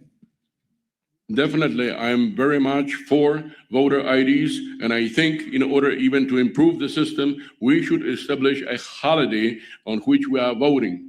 And just like President Trump indicated in the State of the Address, we have, again, a lot of fraud situations, mail-in, early voting. But having said that, I want to stress that we should still allow for early voting and mail-in voting under certain circumstances, because sometimes it is warranted. But nonetheless, we should make sure that we try and make every effort possible that we count for every vote. We see situations many times where actually number of votes coming into mailbox is greater than number of registered voters. That's definitely a sign of a fraud. So let's try to do the best we can. And just like we have driver licenses, let's have real voter IDs. There's nothing wrong with it. Let's just stick with the fact that we probably should have a holiday. And I think that would be probably the most transparent and honest election if we take that approach. Next round of questions coming from Mike Scott. Candidates, where would your foreign policy decisions differ from the White House on Ukraine, Gaza, the Middle East, or elsewhere? And how would you articulate? And this round of questioning starts with Mr. Caporelli. First of all, the president and his staff obviously know more about these situations than we do here because there's intelligence available to them. So per se, I would support whatever the president wants and says, and I think I would be able to assist him further with my knowledge of in foreign policy from having businesses overseas and studying overseas and working overseas. I have a pretty good understanding of how foreign governments work, and hopefully I could assist the president and give him some direction and thought. Thank you. Candidate Tracy. I certainly support the president's peace through strength doctrine, which is similar to the Reagan doctrine. I support the president's limited military strikes, such as arresting Maduro in Venezuela, taking out the Iranian nuclear facilities, taking out Soleimani, taking out Baghdadi. I support the president's support for Israel. Every country has a right to self-defense. And Israel is a tremendous ally of ours. But I also support the president's efforts to gain a ceasefire in Gaza. He's ended that war. He's ended about 8 different wars. The president is opposed to endless wars, as am I.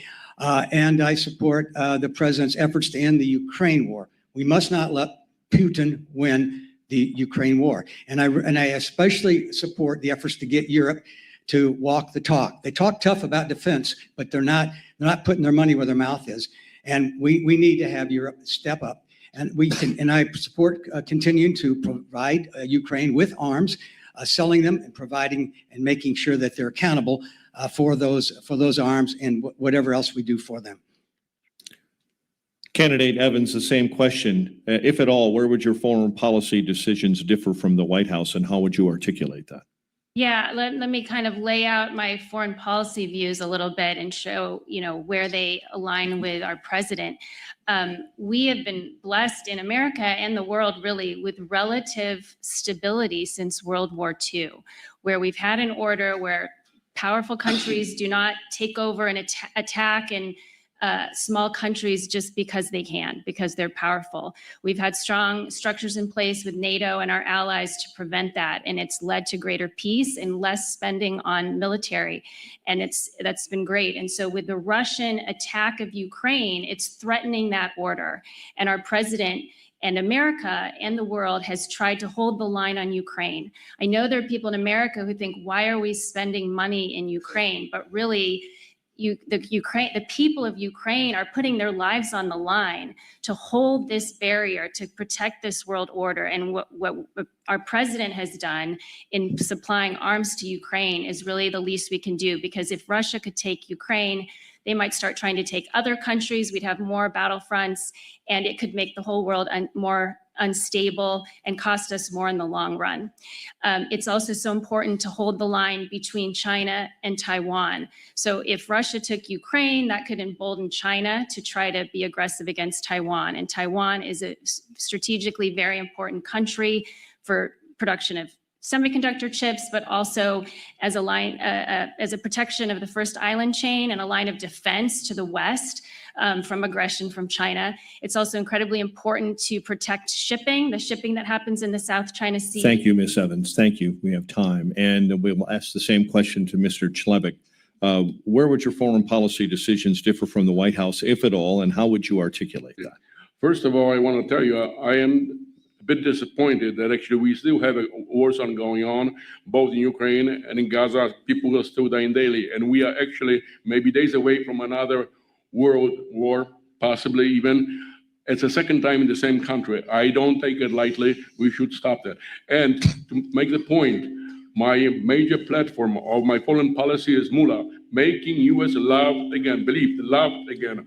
And it's really, my pillars stand for PTCS, President Trump calling shots, which is parity, trust, cooperation, and stability. We have to change our way of approaching the world around us. We cannot win by the power and fear. We have to change the mode because our enemies, the BRICS, are really conquering by economic expansion, and we have to do something better. That is, we need to approach with trust as we once had before, and let's move it on forward.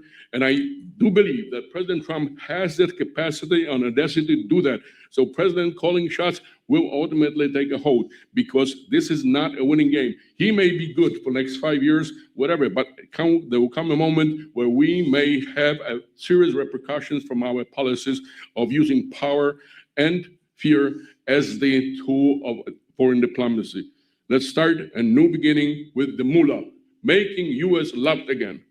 Thank you, candidate. And Ms. Long, your answer to the question, if at all, where would your foreign policy decisions differ from the White House, and how would you articulate that? So I absolutely believe in the fact that we have to maintain our power and our position on the world stage. You asked me where we differ. First of all, I'm America first. Every time, all the time. And so any monies that we give to foreign entities are investments that we should expect return on, and that needs to be clear.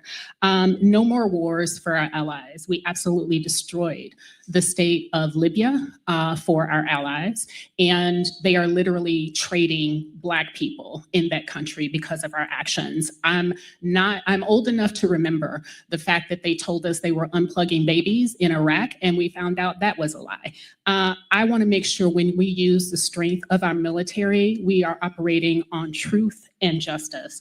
Another area in which I would differ is I think we need to revisit who's footing the bill with NATO, but we absolutely can't be over here in this hemisphere by ourselves. I'd love to see diplomacy have a significant role there. We need to audit the monies that we're giving to Ukraine and anywhere for that matter. There's a money tree that's shaken in Washington, D.C., and it seems to be shaken over on the other side of the ocean and beneath our borders, and it needs to be taking care of the American people. And if we make an investment in a foreign nation, we need to make sure that we know where every single dollar, every piece of equipment has gone. Candidates, thank you. Greg Bishop. Now it's time for specific questions for each candidate, and we'll start with candidate Tracy. You chaired the Illinois Republican Party for several years. What lessons from internal party division did you learn about during your tenure, and how would you shape reaching across and bridging those divisions? Well, when I was first elected chair of the Illinois Republican Party, I was told one of my missions would be to work on unifying the party, and I thought that would be the easiest job. I thought that would be so much easier than raising money and running the party. And boy, was I naive. There were infighting was breaking out everywhere I looked, and I would intervene in a local county infighting, and then maybe bring some resolution in some way to that. And then another infighting would break out somewhere else. It was like whack-a-mole. Ironically, it does seem like running for this office has given me a platform to unify the party, more so than when I was chair. In fact, assuming I am your nominee and I win this seat from the Democrats, I think that will unify the Republican Party almost more than anything else. And I've been very, very grateful in running for this seat to receive support and endorsements from all over the state. In fact, every single Republican legislator who has endorsed in this race in Illinois has endorsed me. The entire Illinois congressional delegation, unfortunately, there's only 3 of them, but those 3 have endorsed me. I've been endorsed by grassroots organizations like Illinois Family Action, by Carol Davis of the Illinois Conservative Union, which is about election integrity, and the young Republicans. So I think I will help unify the party. Thank you. Just running for this. Thank you. Candidate Evans, talk a bit about what in your professional career best prepares you for working on behalf of Illinoisans in the U.S. Senate. Yeah, I want to answer that question. I just want to briefly respond to what Mr. Tracy said about the endorsements. Mr. Tracy talks about the many endorsements he's gotten. I just want to note that he has been part of the Republican Party. He has given many donations to these candidates who have endorsed him. I am a political outsider. I have not been part of the establishment. I have not made those donations over the years, and I have not received those endorsements. But in terms of raising funds from donors, I have received the endorsement of people donating to my campaigns. I'm very happy about that. In terms of my career, my main work is as an antitrust lawyer. I sue companies for price fixing. So I sue companies for price fixing to promote competition in the markets and bring down prices for consumers. An issue that's very important to voters is affordability. And I have the skills and experience to tackle that in government, to look at anti-competitive structures in healthcare, in energy, in housing, to remove those, to break up monopolies and bring down prices. And I'm excited to go to Washington and do that for the American people. I have also in my career, I've sued Chinese companies for stealing our private data and for surveillance of Americans. China is a threat. They're our biggest adversary on the world stage. We have to take them very seriously. And I've been standing up to power. I've been requiring them to produce discovery and lawsuits that are hard fought. And I'm ready to fight for the American people, to bring down prices, to take on China, and to get great results for you. Candidate Klebeck, having run for the Senate in both 2020 and 2022, what have you learned from those campaigns that makes you a stronger candidate now? You lost both those races. Why do you think you'll win this year? Very good question. Thank you. I want to let you know, well, first time I ran it was actually a dry run in 2020. And at that time, agenda was MAPA, Make America Proud Again. There was a number of different approaches to my agenda. They were actually crossing the boundaries by basically they were kind of directed into the same subject of security. The same thing happened actually in my next edition, where 2022, I had an agenda of MASA, Making America Safe and Secure, which dealt with just the security issues because it was a difficult situation in 2022. But this time around, I came to a conclusion. I have to come with an agenda that actually crosses the boundaries of both Republicans, Democrats, and Independents. That's why it's something there for everybody. The 7-pillar agenda, which actually is about eliminating property taxes, eliminating IRS taxes on Social Security and on the retirement income, as well as elimination of taxes on young Americans up to the age of 23 and 26 if they are going to college or if they establish families, and for the new businesses up to 5 years tax-free holiday. This is a core for me because anybody can win in the primaries, but in the general elections, you have to have an idea. Money are not going to win this time around because we have, if I understand, one candidate has $2 million and the opponent has $28 million. That's not going to win. You have to have the agenda which actually lines up with the people. Thank you. Your time is up. Thank you. Candidate Long, what distinguishes your candidacy from other Republicans in the field on issues like public health, disability policy, or elderly care? Yeah, thank you for that question. So I mentioned before that I have a robust 30-year career in healthcare and education. My first career is in occupational therapy. I graduated in 1997, which is hard for me to believe even as I say it. I've worked with youth children who are straight out of NICU. I've worked with elders to help them navigate the healthcare system. My first book was called Retirement Life by Design. And yes, you can, shameless plug, still find it on Amazon. That was designed basically to help caregivers navigate the healthcare system. It's very complex. I don't know if you've ever had an elder in the hospital. Everything moves very quickly. The language is very much over your head. It's very healthcare-ese, acronyms, and the like. So my career helps me to understand at a deep level, both as a practitioner, but also as an administrator, the areas in which we will have to regulate as senators. I would love to serve on the HELP committee, that's Health, Education, Labor, and Pensions. I think there are ways in which I could provide technical assistance to whoever is the governor of Illinois in terms of how to look at efficiencies and effectiveness in money management where those pension liabilities are taxing us significantly. What other things that distinguish me is that I'm curious by nature. I'm a researcher by nature. I love the data. The reason I have an EDD instead of a PhD is because I am very expert at taking information and turning it into strategy, implementation, and reality. Mr. Caparelli, you've worked as an international businessman and also a university instructor. How do those experiences shape your approach to trade policy and workforce development? First of all, I want to qualify myself as being partially political. I was on Illinois Banking and Real Estate Board for 2 years. I was a public member there, and for 10 years, I was the board of directors of the Illinois International Port, chaired 3 committees, including Homeland Security. So those political positions allowed me the opportunity to learn how to communicate in a political theater. Being in the world of business world, global business world, you learn how different countries operate and how they do things differently than us. Not everybody does the same thing.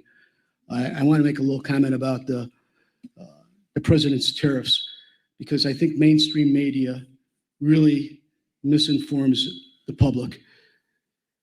America used to be an industrialized country. We no longer are. And what we see now is that the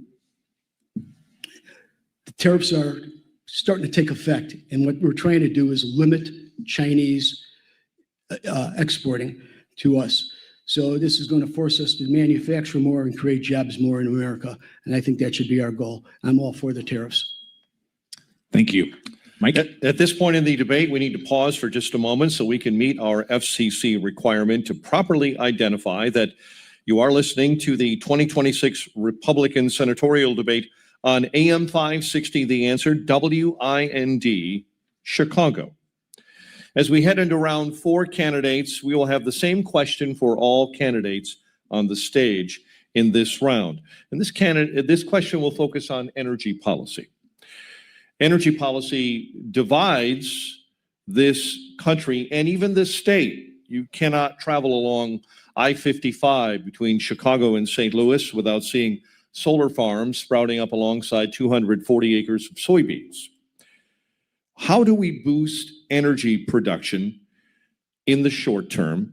And do you feel that nuclear power is the best option, or is there another option? The question first goes to Ms. Evans.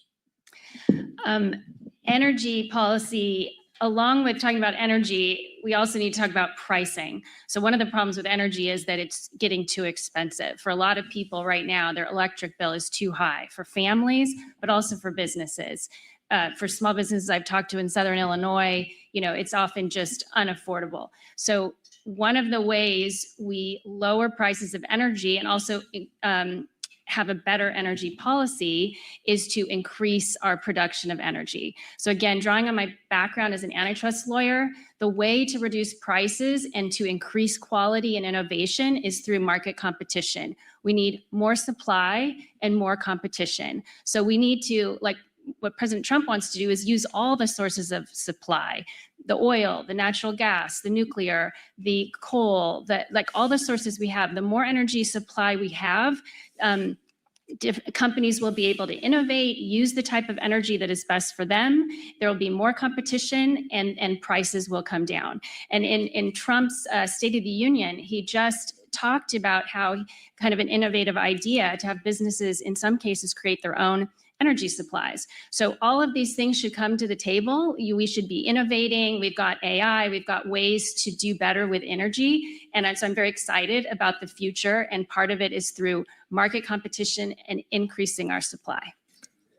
Up next, Mr. Chlebik. The question again on the floor is energy policy. How do we boost energy production in the short term, and may nuclear be the best option in your opinion? I must admit that yes, we have to treat seriously issue of energy, especially when it comes also to conservation of our environment.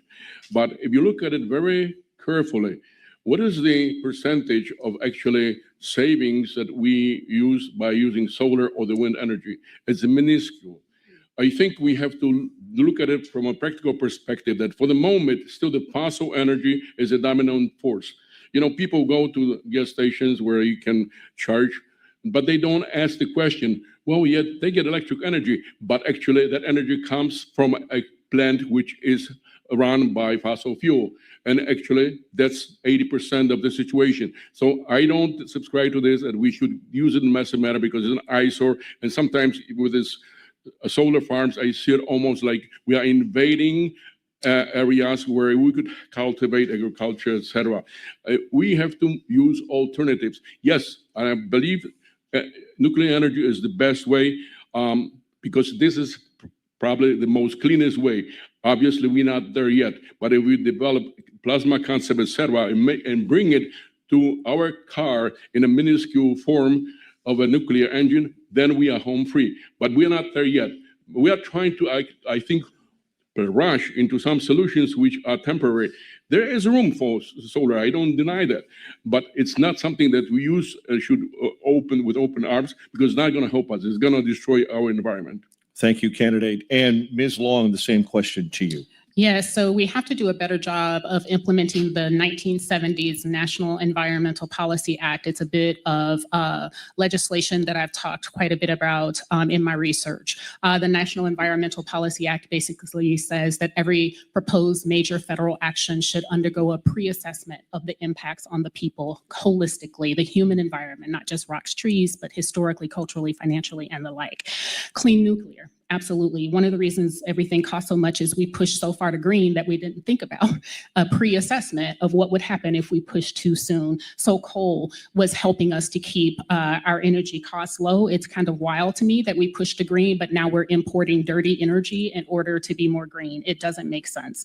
Actually, the push for electric has been a problem as well. It's been fascinating to me that when California mandated electric cars, within a week, they had to draw back on that because everybody was charging their cars and the system couldn't deal with it. So one of the things we need to do is make sure our electrical grid is up to snuff. AI data centers, if you build it, you pay for it. Biofuel of all the sorts, both soy and corn. I want to leverage the R&D that we have with our universities here in Illinois to make that a real thing that doesn't cost more, so it's cost efficient and even costs less in order to do it. No solar on fertile land. There should be a way for us to do that, and I would push for that. Mr. Caporelli, the same question, please. Can't have too much energy, and not all types of energy will solve the same problem. So we need all types of energy. Nuclear is one of them. I'd be supportive of such.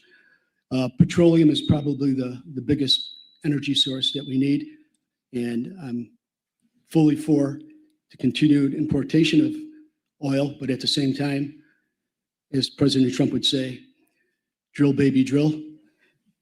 We have to drill. Thank you. Thank you, Mr. Caporelli. Mr. Tracy, the same question. Before answering, I have to respond to Ms. Evans. I guess when you're the front runner, you have to expect to be attacked. And I'm guessing that if you have zero endorsements like Ms. Evans, you have to accuse the person who has approximately 100 endorsements of buying endorsements. I don't know what else you can do, I guess, in that situation. Please, from the audience. The problem with Illinois energy is the Democrats' war on traditional, reliable, affordable energy. They have been closing power plants down to the point that it's the equivalent of 11 nuclear plants is what we have in Illinois. Nuclear is our future, and I'm glad to see that even the Democrats are starting to see that, and they passed a recent law that paves the way for more nuclear. But in the meantime, we need to stop closing down perfectly good power plants, like the one in Springfield. They closed it down before the bonds were to be paid off initially. They tweaked the bill, then and let it go up to the bonds, but they're still wanting to close it down before its useful life. We need an all of the above policy. We cannot go green overnight. And the reasons utility prices are skyrocketing is not so much because of data centers or other excuses the Dems have. It's because they've been shutting down our power plants prematurely. And there's the Power Plant Reliability Act in the federal and Congress, and I support that 100%. It will override these stupid closing power plant laws in Illinois. Mr. Tracy, thank you. Greg Bishop with the next question. Should we go to candidate Evans first for that same question? Or Well, maybe we should. Answer energy. Or did I not start with candidate Evans? I was energy, but I'm happy to take another. Okay, my apologies. No, that's okay. All right, so next round, same question for all the candidates. Many voters express frustrations with political polarization in Washington. What would you personally do to work across those party lines? And can you cite specific examples from your past experiences that would demonstrate that ability? And we'll start with candidate Long. Yeah, this is such an important issue. One of the things that I've been calling for in terms of, my public rhetoric as well as the spaces that I facilitate is for Republicans to take the lead. I think we need to remember who we are. And I think in many ways, both the elected officials and the constituents have lost the plot. The purpose of this constitutional republic is to make sure that the people's rights are safeguarded, that the people are placed first. We did not develop as a nation without people who vehemently disagreed with each other, coming together and informed free speech, coming together with viewpoint diversity, remembering where we want it to go. And that is a nation where the people's interests are represented.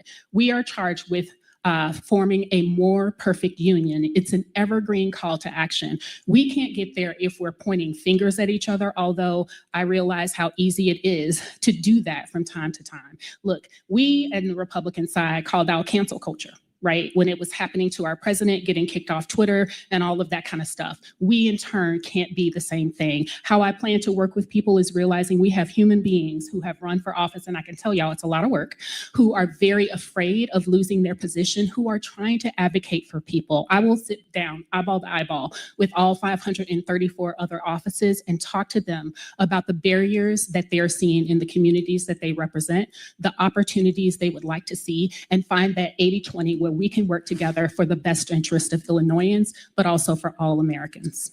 Candidate Caparelli. I've learned you can't fix a leftist. It's just not possible. But we could fix our educational system and our mainstream media. We have to educate at a higher level for our youth understands what the truth is, because I see it all the time teaching classes. There's always just common excuses: climate change, social inequity. Students today just have a gross misunderstanding of what's going on, and it gets scary because when they get older, they're just going to vote leftist. So we have to make sure that we improve our educational system and that they're not influenced by these biased instructors. And same thing with mainstream media. It's all, and I think it was Lenin who said at one time that to take over a country into communism, you take over the schools and you take over the journalism. And that's where we could come to a successful end, to not needing to going across the aisle to win votes. We have to fix things in the educational system and in the media. Mr. Tracy. Can you give me that question one more time? Absolutely. What would you do to reach across party lines, and can you cite specific examples in your past that demonstrates that ability? In the Senate, what I like about the Senate is that it is a more bipartisan unit of government than the House because of the filibuster. It forces a certain amount of bipartisanship. And if you're going to do really big stuff, it needs to be bipartisan. Otherwise, you won't have buy-in, and it won't be as good of a bill. The best example of that is Obamacare, also what officially the Affordable Care Act, which I call the Unaffordable Care Act, because that was rammed down our throats. That for a moment in time there, the Democrats had 60 votes. And so they passed it without a single Republican vote. And look at all the problems that Obamacare has caused. I mean, they said you'll keep your plan, you'll keep your doctor, and it will reduce premiums. It's done just the opposite. Healthcare inflation is running at about 3 times a regular inflation. Healthcare expenditures are approaching 18% of GDP and GNP. That is unsustainable. It will bankrupt the nation and it will bankrupt individuals. If that bill had Republicans involved, which it should have, then it would be a better bill. We would have fixed a lot of those problems. We would have come out with something that's a lot better. So the Senate is a more bipartisan duty. As a lawyer, I've had to work with adversaries. I've had to settle a lot of cases. So I have a lot of experience in dealing with and working with adversaries.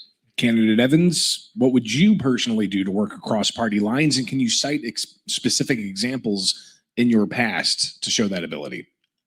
Yes, I'm a conservative Republican. I have been one since a young age. My father read to me from the Federalist Papers as bedtime stories. I'm rooted in principles of freedom and free enterprise and free market. So I'm solid as a Republican, as a conservative. But I know how to live around Democrats. I live on the south side of Chicago. I know how to work with people with different views. I'm a lawyer where I'm constantly litigating against people with very opposed views. And the cases I work on are usually for hundreds of millions or billions of dollars, where in the end, they're not going to want to risk it on a jury. And we need to settle these cases. We need to get major policy reforms from companies or from government entities. And I am tough at the negotiation table, but I am a successful negotiator. I am successful in persuading parties who are at each other's throats, where huge amounts of money and important company policies are at stake. And I've been successful in settling cases for small dollars and big dollars. An example would be taking out from my normal work, but a pro bono case I did where a city had terrible water and their city wasn't fixing the water. They asked us to help. The city wouldn't cooperate. We had to file a lawsuit, but we worked with them to reach a settlement where the city agreed to spend a certain amount more money per year on upgrading their water system so that their residents could have clean water. Thank you. Your time. Candidate Klebeck, same question to you. What would you personally do to reach across party lines? And can you point to specific examples in your past to demonstrate that ability? I think the skill that I kind of noticed myself is that managing organizations, which were several of them, including Chicago Yachting Association, I noticed that I have a skill of building alliances in coalitions together to bridge the divide, make sure that they, at the end of the day, shake hands with each other. I think this is very important because you don't want to create animosity when you're trying to bridge the gaps. You have to bring people to the same table by coalitions. Then also what I think I actually see with myself, I like to work by example.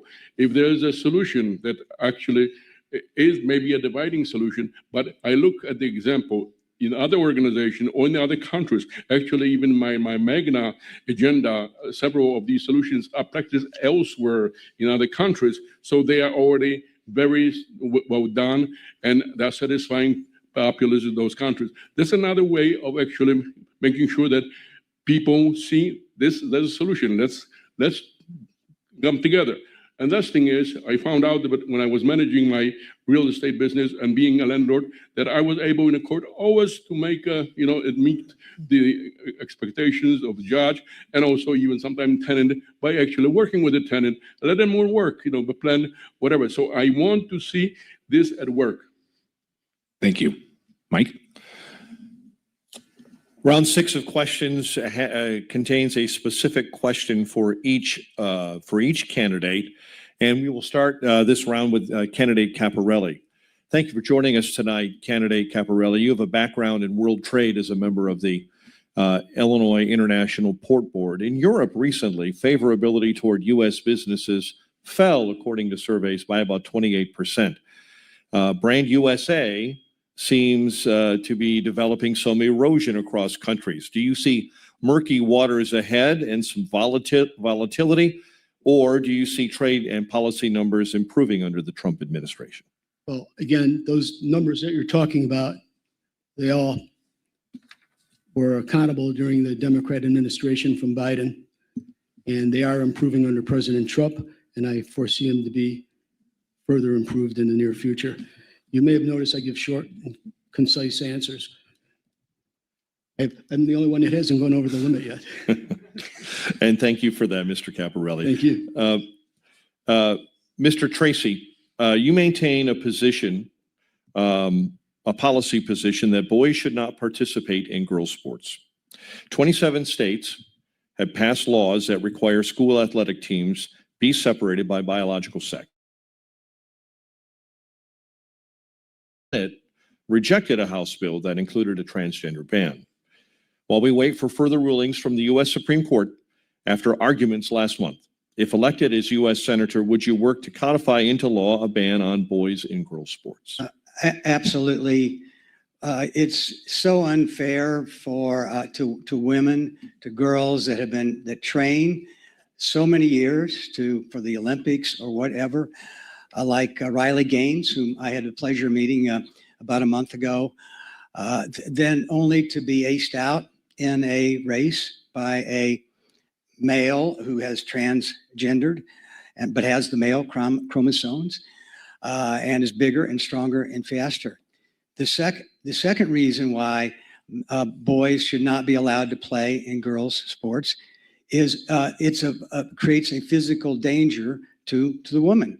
There's an incident, a boxing incident, where a woman was severely injured by a male transgender. There have been other instances in contact sports where, like soccer, where women can be seriously injured, and I think have been seriously injured by men in girls' sports. It's truly an upside down world we live in today. It's just unbelievable that we're even talking about this. This just tells you the Democrats have gone bat stuff crazy, and nationally and in this state, which is why I think we have a shot at winning this open Senate seat, because they are going so far left on all these different issues. A lot of those people have been voting Democrat in Illinois for way too long are finally going to wake up. Candidate Evans, you have spent many years as an attorney and a litigator. In your work as an attorney, you have dealt with cases, as you have mentioned tonight, against Chinese companies like Temu and TikTok. These companies apparently collected U.S. Data on U.S. residents. In your opinion, how extensive is Chinese surveillance of U.S. data? And as a U.S. Senator, what would you do to try and stop it? Chinese collection of U.S. data, of people's individual private data and surveillance is extensive. I think the Congress has been briefed on this. This is why they were trying to take action to ban TikTok, and they've made certain apps, Chinese apps, inaccessible to members of the military because it is a real threat. So China does have the largest sort of data collection and data identification program of individuals in the world. They're collecting biometric information so they can identify people. And in their country, they have videos and sensors everywhere, but they have a lot of this in the United States too. And so they are our adversary. We have to take the threat seriously, not just about the personal data, but in terms of their companies, their buying of land, like farmland in Illinois, for example. And we do have to work hard to maintain U.S. leadership in AI, because we do not want bad actors to control AI that we have, that we are not able to compete with or police. So China is a real threat. They are taking our data. They are trying to compete with us in many different ways. And in Congress, I would be taking that very seriously and taking steps to protect our national security and also to protect our young people from addictive apps. Mr. Chlebek, you have criticized in the past Obamacare as unaffordable and a trap, you say, for the youngest and poorest. If elected, do you pursue an unwinding of Obamacare through legislation, some targeted repeal, or something else that replaces Obamacare? You know, It's true that sometimes I do criticize and have a different opinion, but let me make it a point. I don't think that it is wise to totally remove certain measures because they do have their place and they should be preserved because they serve the cause. But what I think what we should do, we should always look for the different alternatives as far as healthcare is concerned and general care. I think we should actually use more of a private approaches to this. I don't at all deny that government has a right place for it. It does initial programs that are running well, but I think private healthcare would more create a sort of transparency into the process and less fraud. At least I'm hoping that would be the case because ultimately I think a lot of schemes that are built around the healthcare system are actually almost like a fraudulent schemes. If I go to buy my Ozempic and pay $600, $1,250 at related costs, and in Europe it's $50, so there's something wrong. Somebody is actually almost, I would say, stealing money. So we have to look at pharma and other agencies that actually are benefiting on the system. So therefore, I think we should adopt a different measure, different approach, and privatizing of it would be a first step to make sure that we eliminate the fraud that's sometimes very commonplace in our health industry. Thank you.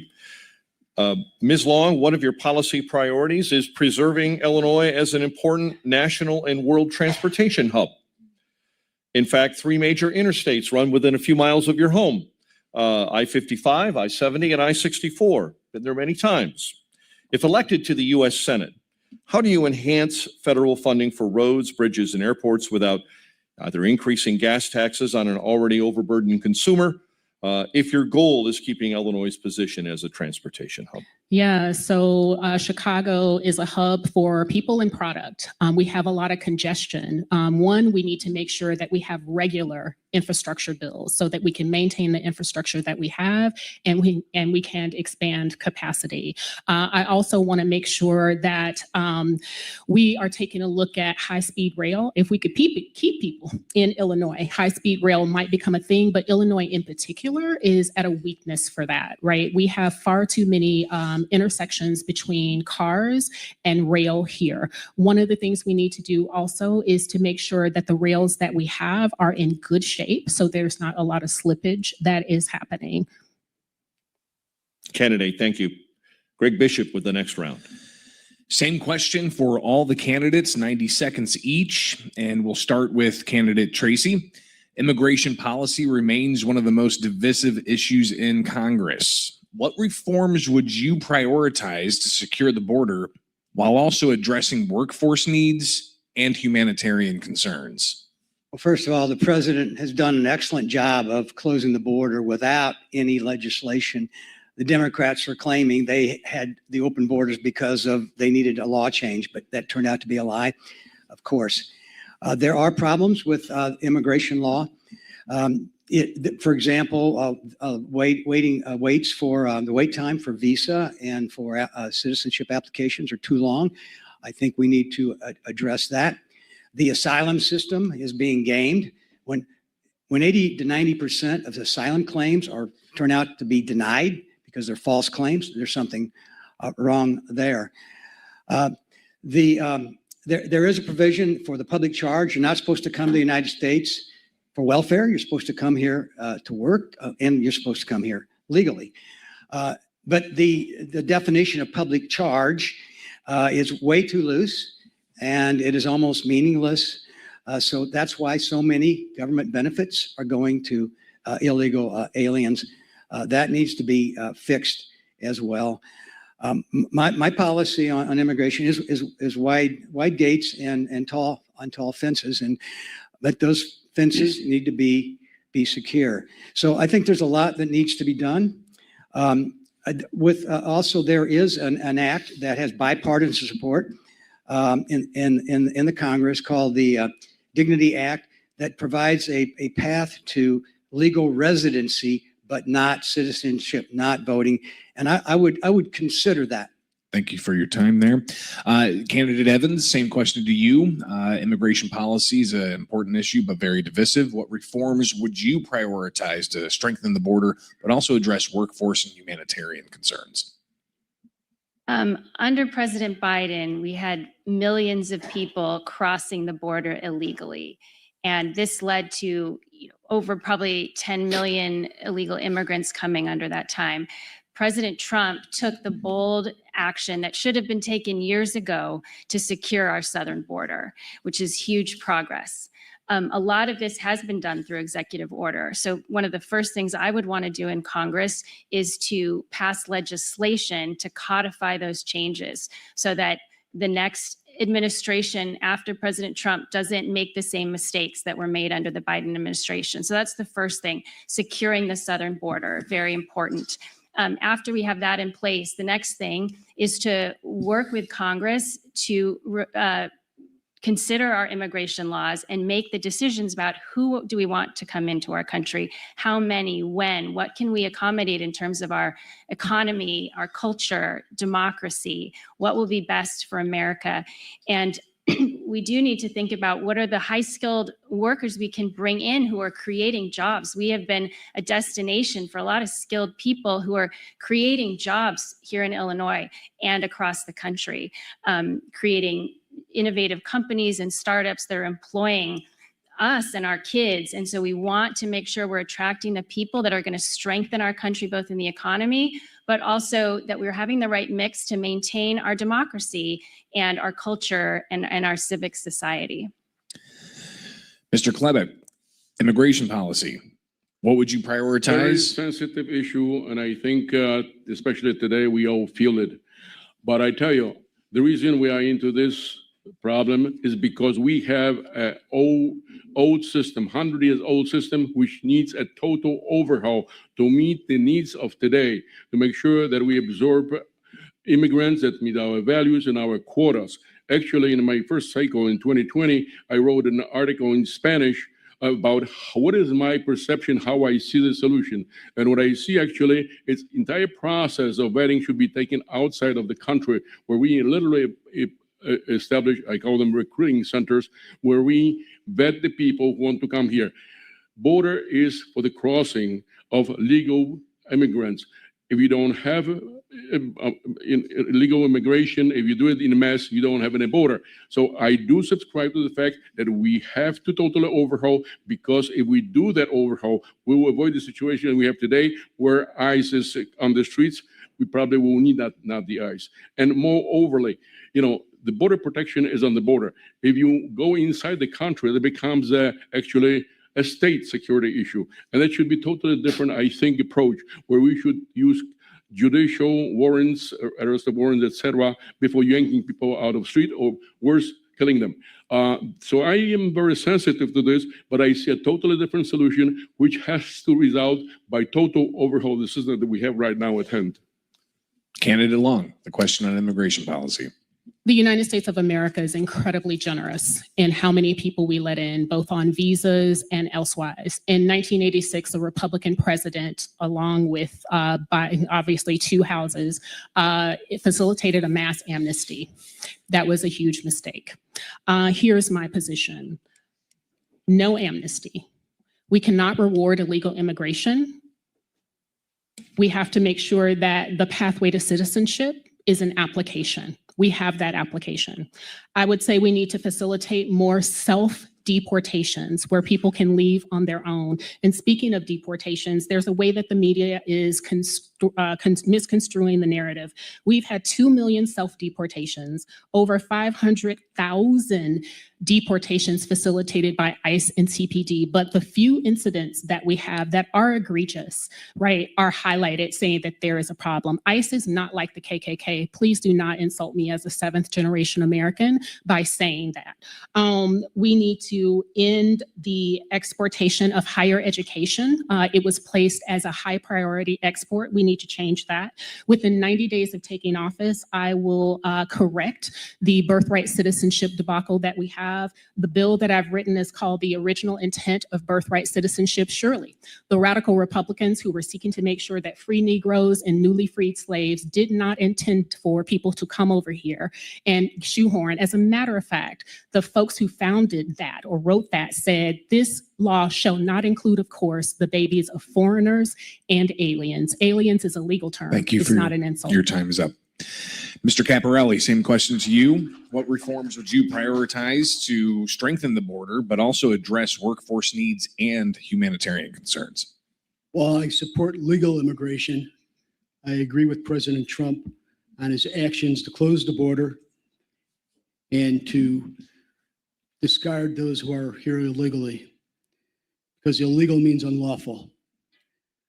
At the same time, should these people who are here illegally but are providing vital workforce, we must work to give them a path to citizenship at some point in time. But at the same time, I'm just 100% supportive of whatever President Trump has decided, because I'm sure it's the right thing to do. Thank you. Now the next round. Mike has questions for all the candidates. The question, the same question for all the candidates, revolves around the U.S. Supreme Court. Observers believe there could be as many as 2 justices that could leave the court in retirement after the recent session concludes. Give the listeners a couple of attributes that you would like look for in a potential candidate for the court if elected to the U.S. Senate. And we start this round with Mr. Chlebek. That's a very, I would say, delicate issue, because actually the Supreme Court is an final arbiter of a dispute. If everything else fails, so let's go to the Supreme Court. So I do believe that we should maintain that institution and be very careful how we try to change it, because first solutions will not serve us well. This is an established institution which served us very well for centuries already. So if we do change, I advocate that it has to be done in a very careful manner. And I do believe that maybe we should restrict the longevity or tenure of each of the Supreme judges. But I still think that we have to maintain the structure that we have. As far as bringing in new faces, I think it should be almost like a bipartisan decision of who's going to be the next Supreme or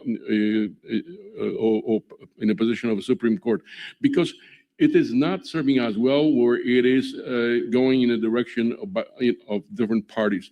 Normally, as it happens now, it's the president decides who's going to be the next nominee. I think maybe it'd be more about people making the decision and choosing the best and the brightest that can lead us and give us a balanced opinion on sometimes very difficult decisions, just like the tariffs that we almost saw it firsthand at the State of the Union. And that can be disturbing sometimes. Thank you, candidate. Candidate Long, the same question, please, on the Supreme Court. Yeah, absolutely. Important question. We have 3 co-equal branches of government. So first and foremost, I want to make sure that we have a Supreme Court that recognizes that and is not committed to legislating from the bench, but also people who are willing to answer the hard questions rather than trying to maybe hide what they truly believe. I want to make sure that anyone I affirm to the Supreme Court has the Constitution as their North Star, first and foremost. I want to make sure that justices have a solid historical knowledge, not just of the law, but also the history. We are a very storied nation. The Supreme Court has made monumental, morally sound, constitutionally rooted decisions that were unpopular at the time, but they were the thing that needs to happen. I need to see leaders, and I do believe justices are leaders. I need to see leaders who are willing to take the arrows. I need to see leaders who are willing to say yes when yes is the right answer and no when no is the right answer. I also want to see people who know what a woman is.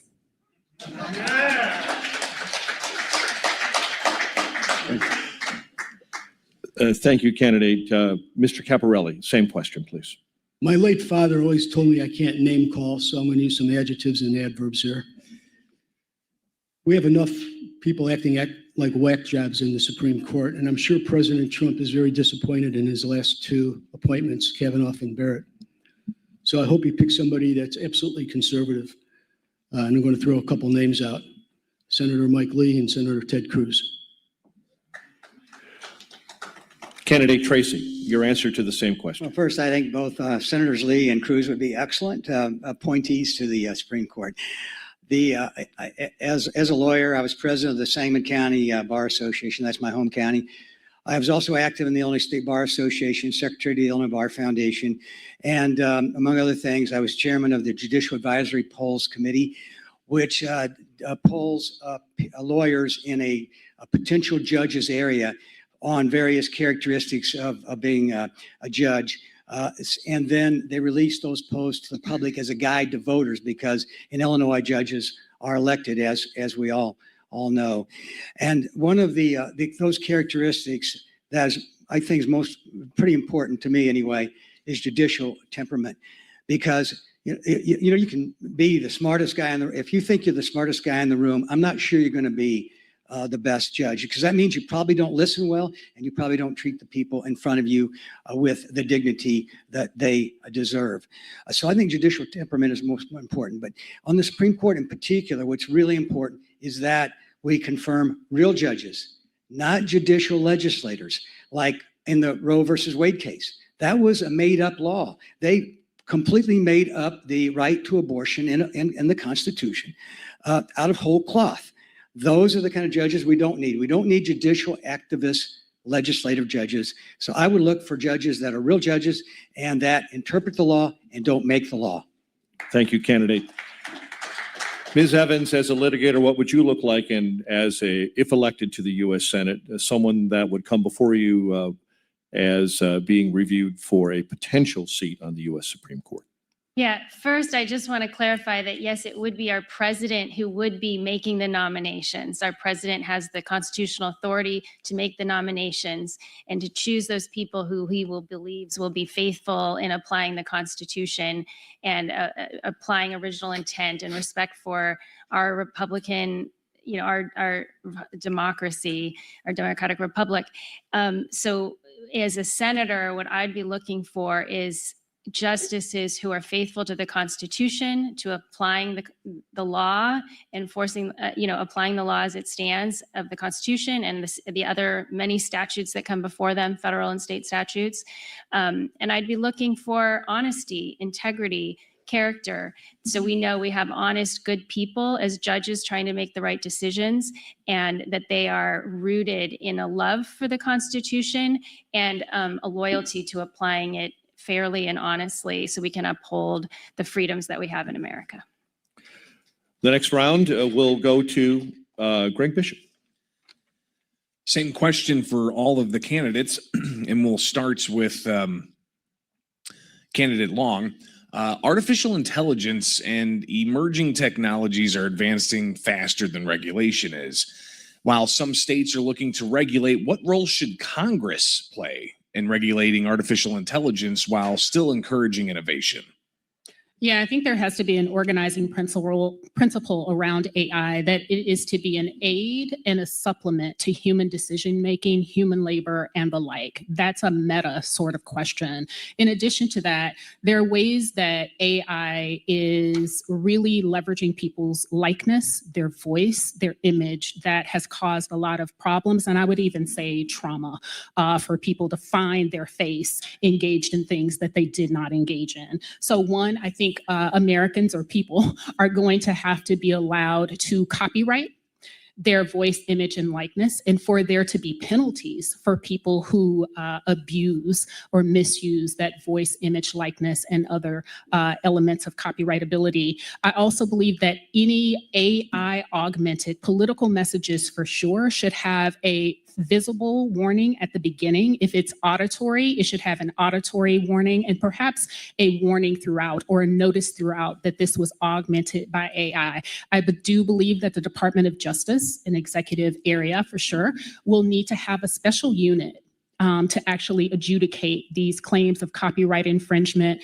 as well as how those dovetail with the FCC, even the federal elections commissions and the like. And there definitely needs to be collaboration between the federal, state, and local governments to make sure that people are protected. both the image of the person as well as the users. Mr. Caparelli.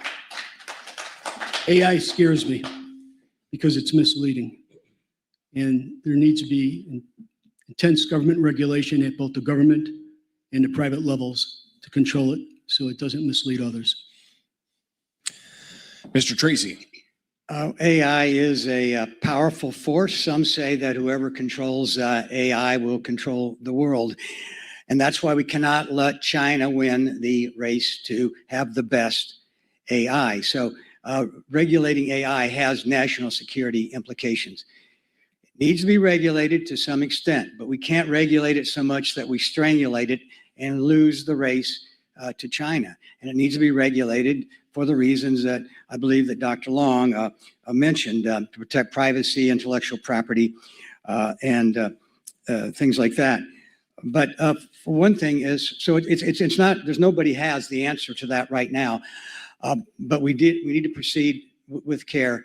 And the last thing we need is to have state by state regulation. A patchwork of regulation would be a tremendous obstacle to winning the race with China. So whatever the regulation it is, it needs to be done at a national level, and it can't be overdone. China does not, they don't worry about regulation. They don't worry about privacy rights. So we're already competing with someone with an unfair advantage. So we can't tie our hands behind our backs by over-regulating AI, but it does need to be regulated reasonably. Ms. Evans. Yeah, AI is with us, and it is advancing at rates that people did not anticipate. We are just, we could be a few years away from massive AGI, superintelligence, general intelligence, where the AI advancement is beyond, gets out of control of humans, and AI can have the ability to create bioweapons that can threaten national security. So I think the leaders at the front of AI often talk about AI as a weapons system. So this is very serious. So we have to take it seriously. And I think one of the things America is doing is creating AIs that will police other AIs. So bad actors can get in control of AI and can ask it to do things like create a weapon that could harm people or that could hack into the financial system and steal our money. These are real things. So this race for U.S. Senate is very important. And one of the important issues is AI. Having someone in the Senate who is going to get informed. I've been talking to people from OpenAI. Those are the people who are about no regulations. We've got to innovate quickly to compete with China.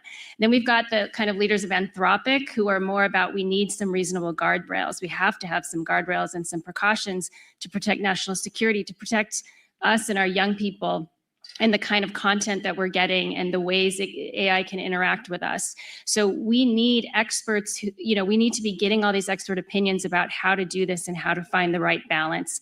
And just on another topic, I'll say, I do support that people should get some control and profit from their own data and the content that they've created. That's your time. Thank you. Candidate Schlebik, artificial intelligence. Should it be regulated by Congress? How would you approach that? Most definitely. But let me tell you, when I graduated from UICC, I had a minor in computer sciences. 50 years ago, I noticed that this is a very dangerous in its capacity, what it can do. Because today, it not only can replace us intellectually, but even physically. Let me tell you just one thing. I'm talking about oftenly, so does President Trump, by bringing the jobs back from overseas, 50 million jobs, 8 million, 50,000 factories. But you know what? When these jobs come back, I don't think they can find employment. What's going to happen, new factories will be set up with robots, will replace us. This is a danger which actually we face, and we have to find a solution how to accommodate our society so we can cope with this. I think maybe even it's somewhat too late to do this, but it is an urgent thing. We have to do something very quickly because the capabilities and possibilities are endless. I see it myself, and I saw it 50 years ago. So let's don't throw the dice and let it fly. We have to have a very definite plan for controlling AI. Needless to say, worse, advanced or enhanced AI. Mr. Schlebik, thank you. Candidates, thank you for your response to that question. Our time is almost up. So we will now move to closing statements. We will once again begin with Mr. Chlebek. You have 60 seconds for your closing statement. Today matters because the future of our country matters. I'm Casey Chlebek, and I'm humbly asking you for a chance to bring real leadership and accountability to Washington. We can do better, a lot better. This is a generational transformation that starts actually with you, because you are the one that will be setting a new course for our country. Okay. As a senator, I will fight for each and every day to bring you prosperity and security by lower taxes, secure border, safer communities, and carefree environment. And carefree retirement, I'm sorry. I'm not a career politician. I'm a citizen who has a passion and love for this country. I will work to improve our relations with the rest of the world. I told you with Mullah, which will be trying to make the U.S. loved again. But lastly, let's just remember, it's about people, not about policies, politics, or parties. So we the people, for the people, with the people, we can save this constitutional republic for this and future generation. Thank you very much, and God bless you all. Candidate Chlebek, thank you. Candidate Long, your closing argument. So thank you for everyone who stayed for this. My name is Dr. Pamela Denise Long. I'm running for United States Senate because I want my grandchildren and yours to inherit a nation that makes sense. What that looks like to me is redesigning healthcare where we have an off-ramp to the subsidies and where your health insurance belongs to you. I want to make sure that I continue to be a champion of free speech. We talked about bipartisanship and working across the aisle. I lead spaces on Twitter X, and I've had up to 30,000 people join me from around the world to engage in conversations about what's important to them, to wrestle with ideas. I think that's how we become a more perfect union and how we develop policies that actually meet human need.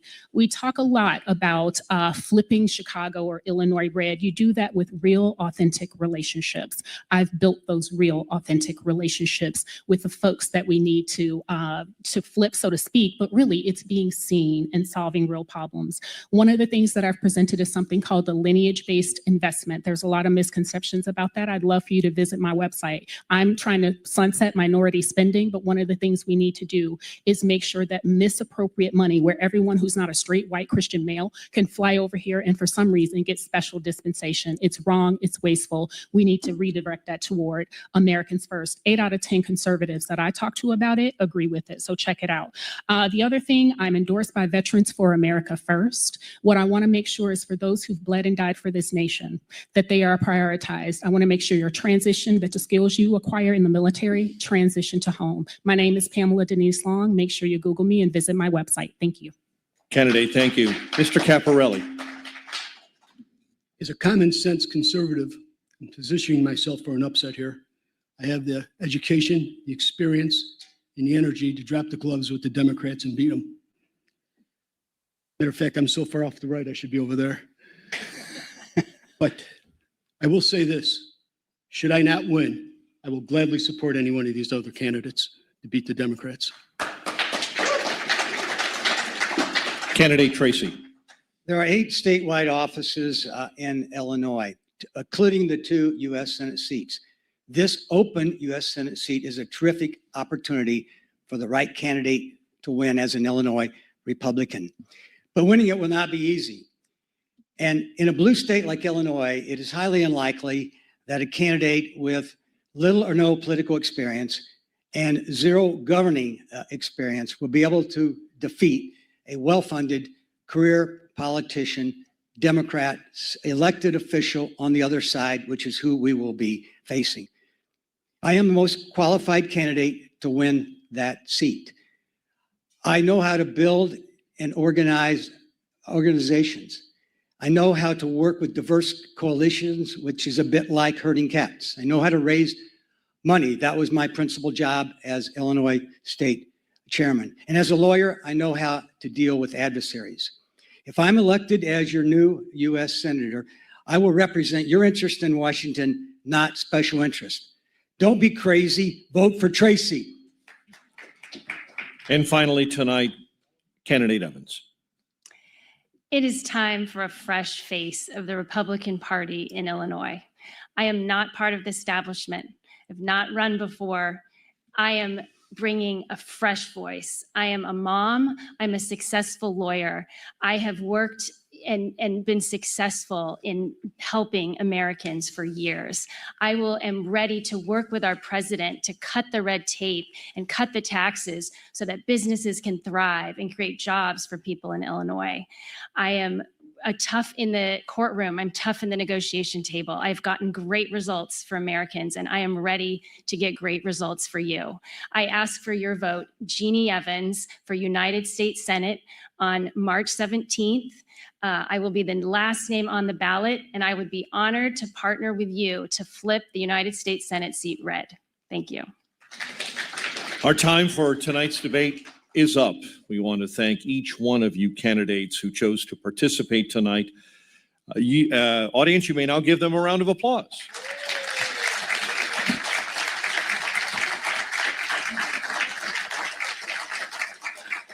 We would also like especially to thank Benedictine University for hosting us tonight, and thanks to all of you for joining us here live, as well as those listening and watching. On behalf of my co-moderator, Greg Bishop, I'm Mike Scott. Thanks for joining us here tonight on AM 560, The Answer.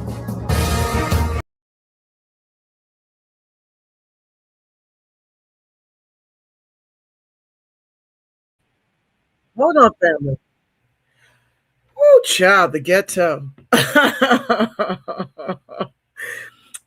Exactly, P. Ray. Exactly. You warned me.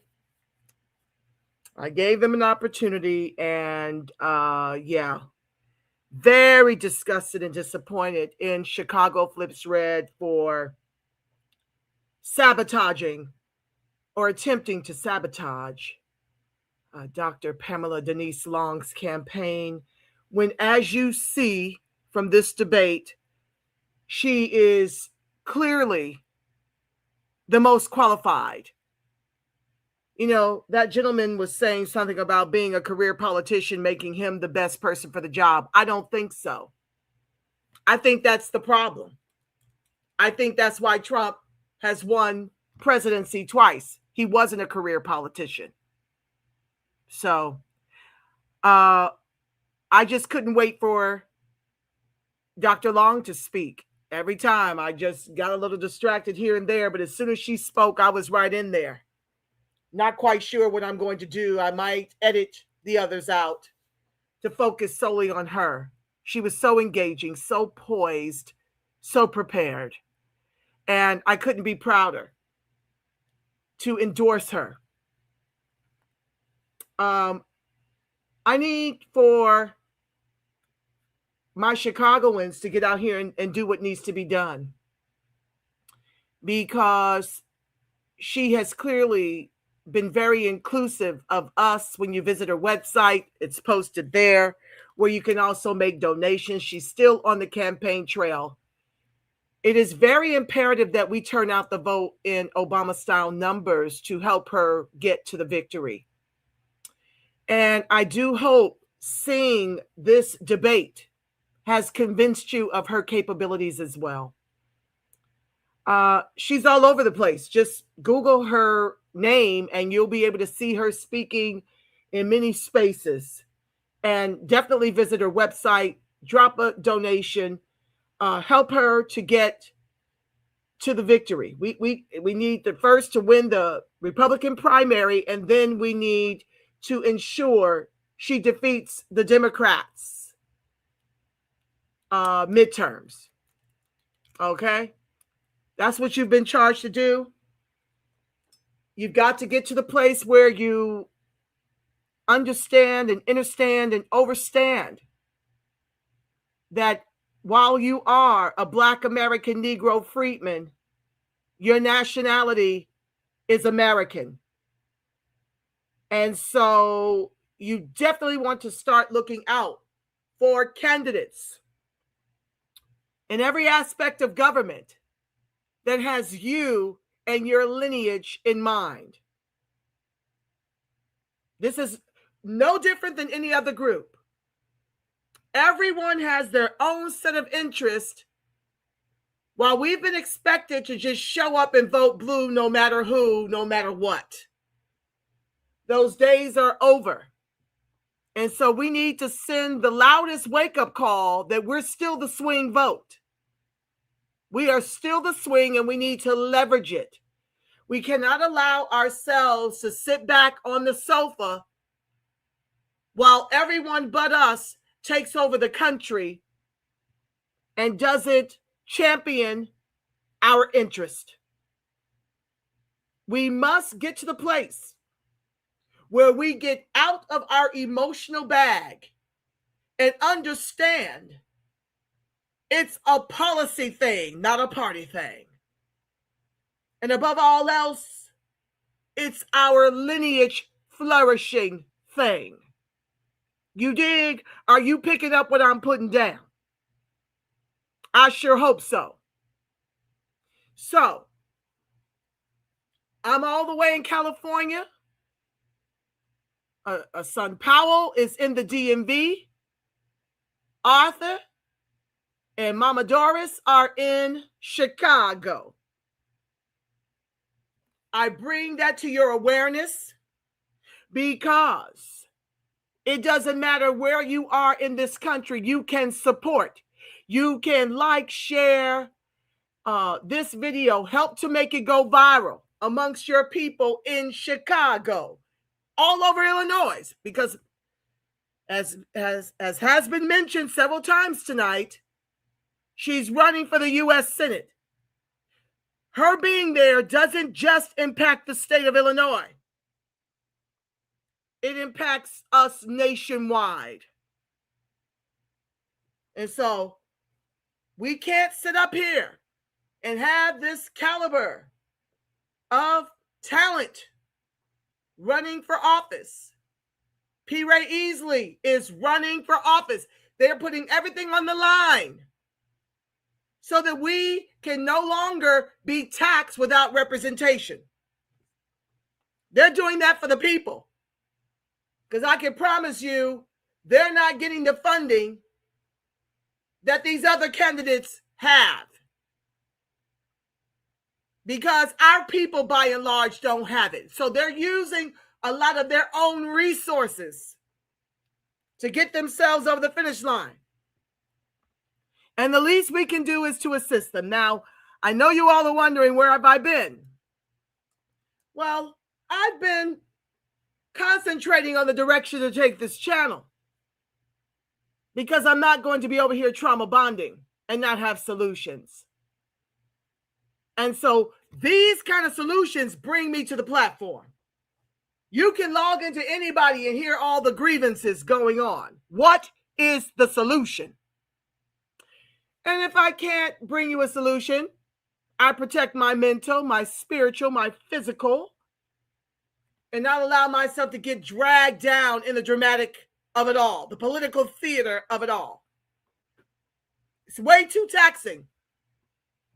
And it doesn't pay enough. So I've decided I'm going to leverage this channel to be solutions oriented, because nobody's really doing that. They're trauma bonding, and I don't want to participate anymore. So you'll see me. I'm still in my different social medias, sharing different things that are going on, sharing other people talking about the things that I refuse to get involved with anymore because enough folks are talking about it. So no, I need to preserve myself. And I truly hope and trust you understand and that you're picking up what I'm putting down. When I've got a solution to bring, I'll let you guys know.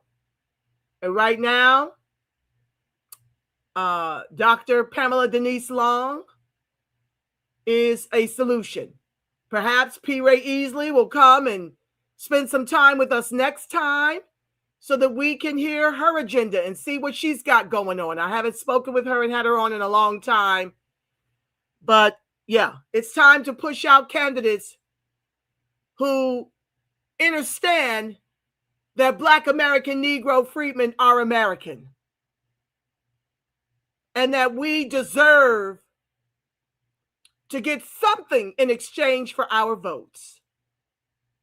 And so with that being said, family, I want to thank my co-host in the chat for keeping it lit. I chimed in a little bit towards the end because we are at what? Oh my God, 3 hours. Y'all know I'm going to edit and tighten this up. So you might not see the rest of those people from the debate, but I'm definitely, if I edit them out, Dr. Long's segments will remain, and it'll just be more cohesive, and it will tighten this up. Y'all know I got to put it through some editing, okay? Because it's being shared all over the world. So I needed to be a tool for Dr. Long to win the primary come Tuesday, and then we'll get back to work to make sure she defeats the Democrats. So thank you so very, very much for your time, your energy, for the chat. I really appreciate you all for all of your comments and your exchange. I appreciate everyone who has tuned in tonight to understand what we're up against as a people. It's not just on the Democratic side, it's also on the Republican side. So you have to be very selective with your candidates and with your vote. And you have to weaponize it against whomever you've got to weaponize it against that don't have you and your lineage front of mind. So with that being said, family, I'm going to pray us out with the prayer of protection that the light of God surrounds us. The love of God enfolds us. The power of God protects us, and the presence of God watches over us. Wherever Black American Negro freedmen are, God truly is, because, family, you are the face of God. Yes, you are the voice of God. You are the body temple of the Spirit of the living God. And until we meet again, family, I want you to make it a beautiful, God-inspired rest of your evening and weekend. And until we meet again, family, I'm believing for each and every one of us a ton of peace, love, reparations, delineation, and deportations.